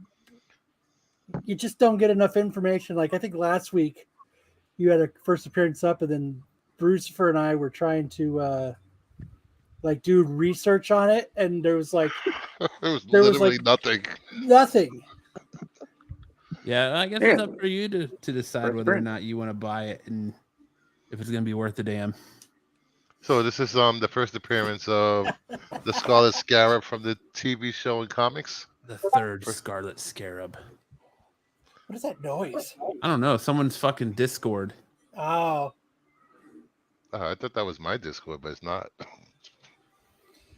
Jesus, a goddamn topping. Shut your mouth, kids. I just spent $600 on pizza. I don't know bread about for you. spiders. I'm not reading this Moon Knight run. No cheesy bread for you. No, we can't get extra ranch. It's a quarter of a thing. We had to get like 250 of them. You want soda? We got perfectly good water in the tap. You want garlic dipping butter? Go melt the stick. Oh, shit. I You want paying an salad? extra- Go cut the yard. I ain't paying an extra 25 cents for that shit. But Daddy, we're hungry. Next up, we have Knight's Terror Robin. First appearance of a Nightmare Robin. I almost picked this book up, but I just Haven't most of them been nightmares? I just like that first appearance of Nightmare Robin's. Like, let's Wouldn't that be the first expand appearance on of- that a little bit, fucking motherfuckers? Wouldn't it be the first appearance of Nightmare Red Hood too? He's on the cover. well, so it's like, yeah, Robin with Captain Boomerang's boomerang or Red Hood all morphed with a crowbar coming out of his fucking arm like he's Wolverine. No, isn't that supposed to be the Joker? That's AI right there. The Joker beat the fuck out, What beat is? the crap out of him and killed him. That's a weird ass cover. Wasn't the Joker like the Red Hood for a while in the comics? Yeah. Yeah. I guess the Joker's his nightmare. Next up, we have Nightmare Terror Shazam. We killed one of them. We have the first appearance of the Nightmare Captain Teth Shazam. What? Jesus. I like Teth? that crocodile. Oh, Teth. That's like a. That's like Egyptian. I guess if he became It's an Egyptian god. Black I Adam. have been to Italy. It's the same thing. Teth is one of the gods of the dead for Egypt. Then we have Nightmare Terror Zatanna, the first appearance of the Sleepless Queen. Literally, probably all these night terrors aren't going to fucking amount to diddly squat. They keep putting a pea under her bed, and that's why she can't sleep.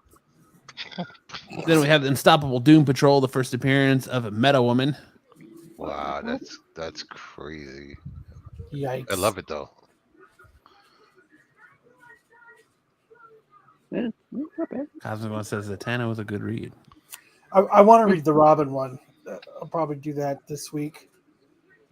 Then we have X-Men Days of Futures Past Doomsday, the first appearance of Goliath and Sprite, the children of Colossus and Kitty Pryde.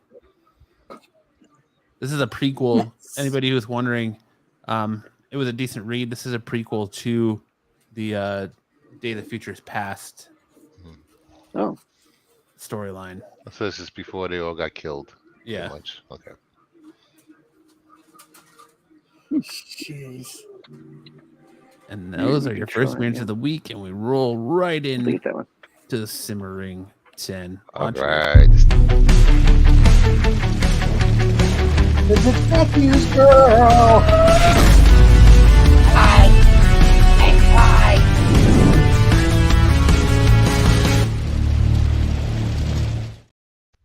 This week, kicking off the Simmering 10, we have Elektra, the official movie adaptation.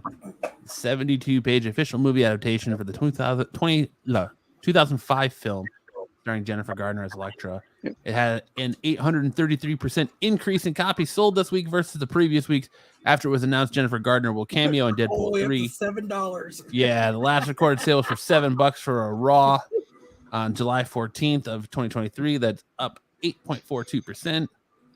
38 total recorded sales. Yep. The highest known sale is a CGC 9.8 on May 1st of 2023 for $160. So they're I got still about out 3 there of these. pretty easily. I'm pressing about 85 of them right now. Did you send them in? Every time I see them, I pick them up. At number 9, 0 copies. we have the Daredevil official adaptation of the 2003 movie featuring Ben Affleck as Daredevil, as Affleck rumored to appear in Daredevil 3 as the Multiverse's Matt Murdock.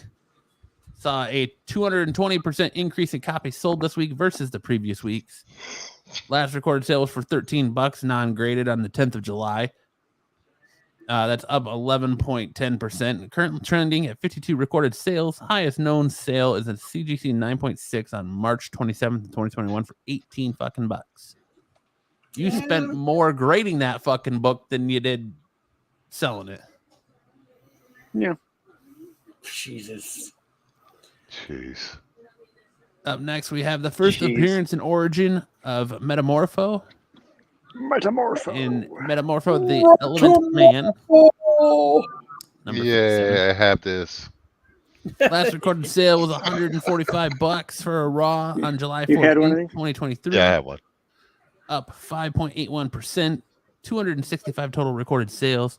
Highest sale on this book was a CGC 9.8, June 17th, 2022 for $20,400. Yeah. Jesus.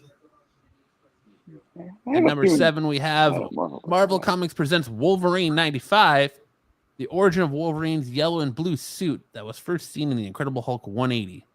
It's up 1,100% increase in copies sold this week versus the previous weeks. Last recorded sales for $12 on July 14th, 2023. Yes, we're getting so crazy that they're fucking specking on and driving up the price of first appearances of costumes. I can't. Issue 94 is where we first see Wolverine wearing underwear. So yeah. Looks like he's having a bad hair day. Total recorded sales. Highest known value was a CGC 9.8 on October 28th, 2022 for $150. Dude, that is a hairy motherfucker.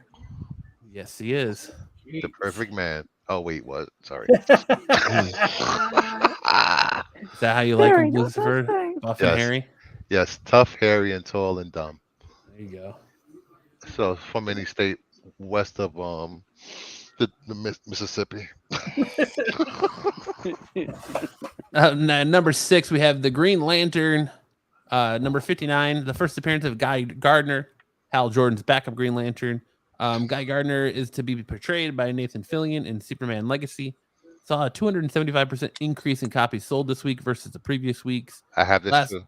Last recorded sale was $240 raw on July 14th, 2023.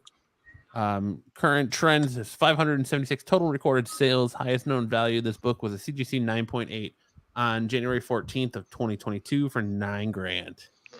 This book should be worth a lot more. I agree. Coming at number 5, we have the infamous one that's making the rounds, the first direct meeting of Wolverine and Deadpool in the first battle in Wolverine 88. Last recorded sale was for $64 on July 14th, 2022, up 1.55%. Selling for, you've had 276 total recorded sales. Highest known value is a CGC 9.8 on April 2nd, 2021 for $1,200. I thought everybody had already bought this book up. Yeah. I can Well, now probably people are say trying I to cash don't in have on it I again. don't have a copy of this book. I might have 2. I think I have one somewhere. I'm pressing about 215 of them right now. Number 4 this week, we had a book that dropped this week, the My Little Pony 40th anniversary. Believe this was a retailer incentive. There's only been 2 recorded sales. The high recorded sale in this book is $199, almost $200. $199.99 on July 12th, 2023. That's up 100%. There's only been 2 recorded sales. The highest sale is this one at $200. And the sad part is the other sale was like $10. So somebody really jumped the shark on this one.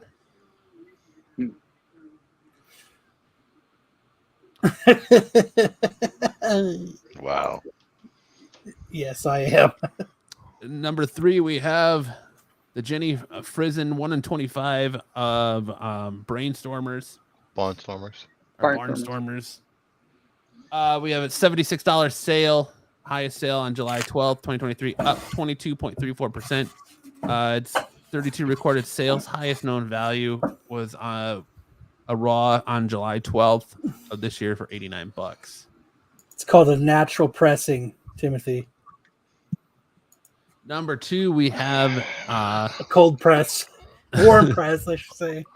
This is Ivan Ree's Darkest Hour Neon Ink error cover. This is an error cover.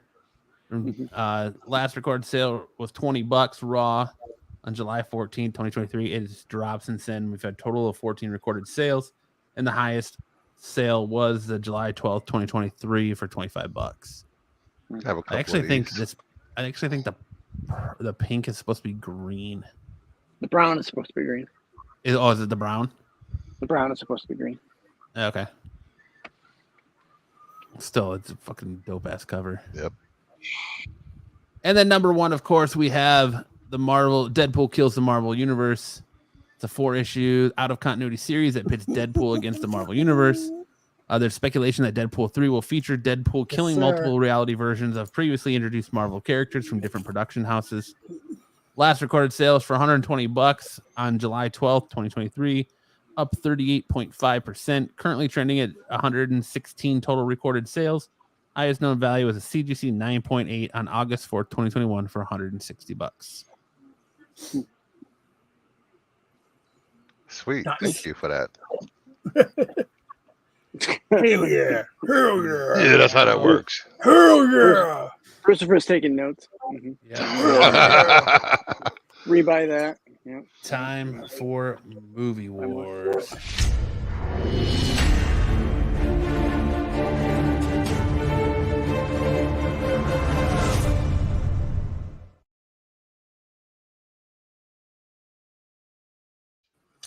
All right, Movie Wars. We've got last week I did it's Patrick Swayze month. So last week I did was it Dirty Dancing versus Ghost? And you guys all like Dirty Dancing better. All right. All right. Roadhouse. Oh, yeah. So this week, it will now be Red Dawn versus the Outsiders. Oh, it's the Outsiders for me, hands down. Outsiders. I don't know. Red Dawn's pretty good, too. Outsiders, man. I think this is going to be a tough one. I think this is going to be a close race. Outsiders has so much star power in it. Yeah. Red Dawn. You know, Red's they've pretty got a cool. lot of familiar even though faces that and Patrick names in Swayze the isn't cast. in Outsiders as much as he's in Red Dawn, but Outsiders is just such a better movie. Red Dawn, bitches. It's got Cruise in it. What? It is. So hopefully Pete puts them up so you guys can actually vote on them this week. And we don't Yeah, get you got to put that graphic up, man. we don't get another I didn't do fucking shit. I didn't rig shit. I didn't fucking do this. I'm not worried about it. Yep. That's what Pete says to us every time we're like, hey man, where's the polls? He's like, I don't give a shit. At the club, bitch. No. This is for Johnny. We're gonna do it for Johnny. So yeah, I think this is gonna be an interesting one. I did it. You okay, Sticks? That's the song, right? You're talking about. I mean, who doesn't love Johnny, 2-Bit, Soda Pop, fucking Dally, Pony Boy, fucking Dairy, and Steve. Tom Cruise is Steve. Yep. Wolverine. I think Red Dawn's gonna take it by a hair, though. I don't know. A lot of crossover here too. You got to see Thomas Howell in both movies, right? Yep. And then you got Emilio in one and Charlie in the other. How high was Charlie on the set of this movie? Oh, dude, he was fucking He wrecked. had to be. Emilio. Damn, Pete, why are you so salty? He's not salty. He's not worried about it. I'm not worried about it. Pete, hold on. Pete just sent me a message. He said this is why he's so salty. I didn't do fucking shit. I didn't rig shit. I didn't fucking do this. I'm not worried about it. He's salty that they didn't think of this idea now, and it's so popular they can't steal it for TAC. Marco Vision. Or Marco Vision, yeah. Marco Vision. Stay gold, funny boy. All right, so make sure to head on over to the Renovision community tab and vote in this week's Movie Awards. That's if Pete actually puts them up. And we're moving on right on into Cartoon Wars. Last week we had Street Sharks versus Biker Mice from Mars, which was actually a closer battle than I thought it was going to be. But still, 62% of you voted. At a 60% votes, Street Sharks just narrowly squeaked it out at 52% over 48%. So we'll keep in this theme this week, and we'll have Street Sharks versus SWAT Cats. All right, SWAT Cats. I love that show. SWAT Cats. Oh, damn. SWAT Cats. Yep. Yeah, 5 o'clock in the morning to watch Flying SWAT felines. Cats when I was a kid. Really? SWAT Cats. Yeah. Jeez. Are you hitting the bottom? Are you scraping the bottom of the cartoon pool right now? Oh, no. No. There's way worse. There's Yeah, way wait till worse. Denver the Last Dinosaur starts showing up. Dinosaurs. We haven't No. even hit Mighty Max. It's not theme songs anymore, right, Matt? No, it's not. It's not theme songs anymore. He says, "What the fuck is SWAT Cats?" You ever seen What? SWAT Cats? SWAT Cats is like Wow, I can't awesome. believe so many people have never seen SWAT Grade Cats. wide. SWAT Cats is an action cartoon featuring anthropomorphized kitty cats. Mm-hmm. They used to fly around in a jet. Yeah, think Top Gun with cats. Sharks eat cats. No, they don't even exist in the same ecosystem. sharks don't eat cats. Sharks could make these. Oh, I bet you if I was on a boat with a cat and threw it to a great white shark, he'd eat it. The sharks will get some seaweed and make breathing apparatuses, and they'll come onto shore, eat the cats. Dude, this ain't Sharknado. I think the other guys. Right? Harmon got my other guy's reference. Cats are pussies. Breathing apparatus.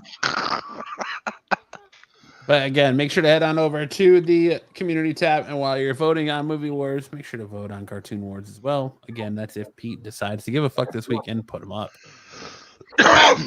Next, we had our Hot Chick of the Week. Here we go. We'll hand it over to our maestro of Hot Chick of the Week, Mr. Kyle. So this week's Hot Chick of the Week is Samantha Flair. Number 2 porn star of the week. Oh, wow. Hey now. Hello. How you doing? How you doing? So It's starting to push some boundaries, I think. A lot of boundaries. No, you can't see anything. Really? You're still north of the Mason-Dixon line there. Yes, sir. Barely. I think I see a wart in the top right picture. She looks shy. You You're can all just in go the lower to part of the YouPorn and see her great work. YouPorn. Or Pornhub, wherever you We all go. know what Kyle's doing with his overnight job now. So, yep, there you go. Someone to go check out. This is why I will never be backstage alone with Kyle ever again. Knockoff OnlyFans site. All right. Fansley? Yeah, she was very bashful. Are you talking about SNS? Yeah, SNS is the knockoff. Yes. All right, now we're gonna move right into Sam and some dodgeball. All right. This week, my son was making his old man proud. It's my son in the red shirt there. That's why you got pizza this week, huh?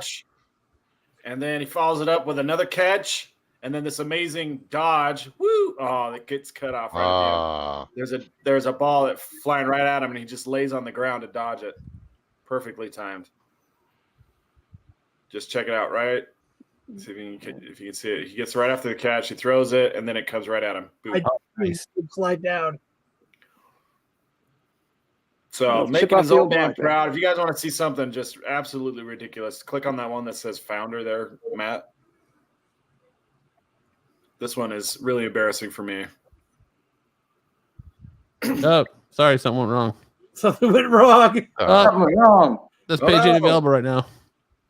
You They just got took it down. You just got banned. Wow. It's so good that Instagram had to ban it. There we go. So there's what a good job, Sam.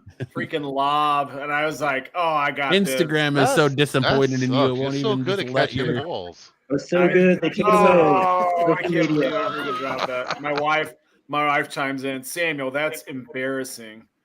It's like, yeah, I know. Yep. I just like how both those dudes' minds are just blown that you didn't catch it. Brian's like, what the fuck? Yeah, big thanks to Brian. Follow him on State 48 Photos. Even the internet was embarrassed, Sam. Yeah, we were all embarrassed. So embarrassed. It's worse than calling Steve Englehart the Gimp.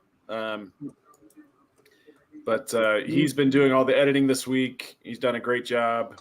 That's pretty bad. So please follow Triple D Dodgeball on Instagram. We love your follows. We're now up over 1,000 followers, so we really appreciate everybody. I try to follow back as many people as I can and stay on top of everybody's stuff. I'm following probably 1,000 comic book content creators and then 22 dodgeball accounts. So we really appreciate it. Thanks, 5 girls that want your number for supporting Triple D Dodgeball. And even when I'm embarrassing. All your work, Sam. So you get nothing. You lose. Good day, sir. I heard the Italians saw that clip and were like, maybe we won't go to America to play in this tournament. Yeah, I'm lucky that only about 1 in 3 of our posts go really big. We had one that got like 15,000 views the other day. Oh, sweet. And I was not featured in it, thank goodness. Who's this fucking guy? Anyway, that's it for Triple D Dodgeball. If you guys want to join us, we are currently at Apache Junction High School in east of Phoenix. We'll be there Wednesdays at 8 p.m. You can join us on the live stream on Facebook, Triple D Dodgeball. Sometimes we're posting live on Instagram, but it'll probably be Facebook this week. At least you're inside, so that's 118. Didn't you say you had some news to drop during your segment? No, not quite. No, not quite yet, but pretty soon. Oh, I thought you said at the start of the show you had news that you were going to save for your segment. Yeah. Oh, you guys asked me if there was anything I wanted to talk about, and it's just dodgeball. Oh. Womp, womp, you made me wait also, 2 if hours any of for you are that. interested in participating in our tournament in December, you can reach out to us through Triple D Dodgeball. Even if you have room for one team of free agents. So if you are alone and you just want to play some dodgeball with some cool guys, let me know. We'll get you fit into the free agent team. The free agent team has probably 6 spots still available, 6 out of 10 spots still available. We'd love to have you. When are the cool guys going to show up? When are the cool guys going to show up? I'm just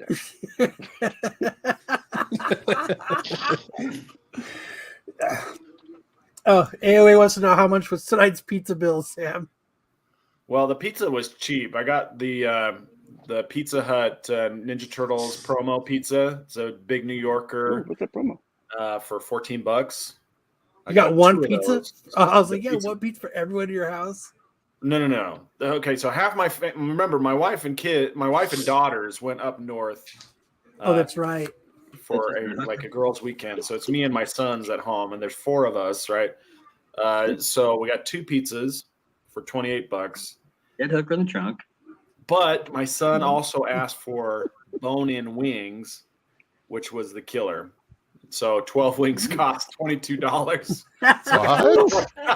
Damn. $12 for 12 There's wings? $20 on the counter for pizza. But Dad, what if I want wings? You don't need wings. And then, of course, it was delivery, so add tack on another $15 for the delivery and tip. It was all told it was $70.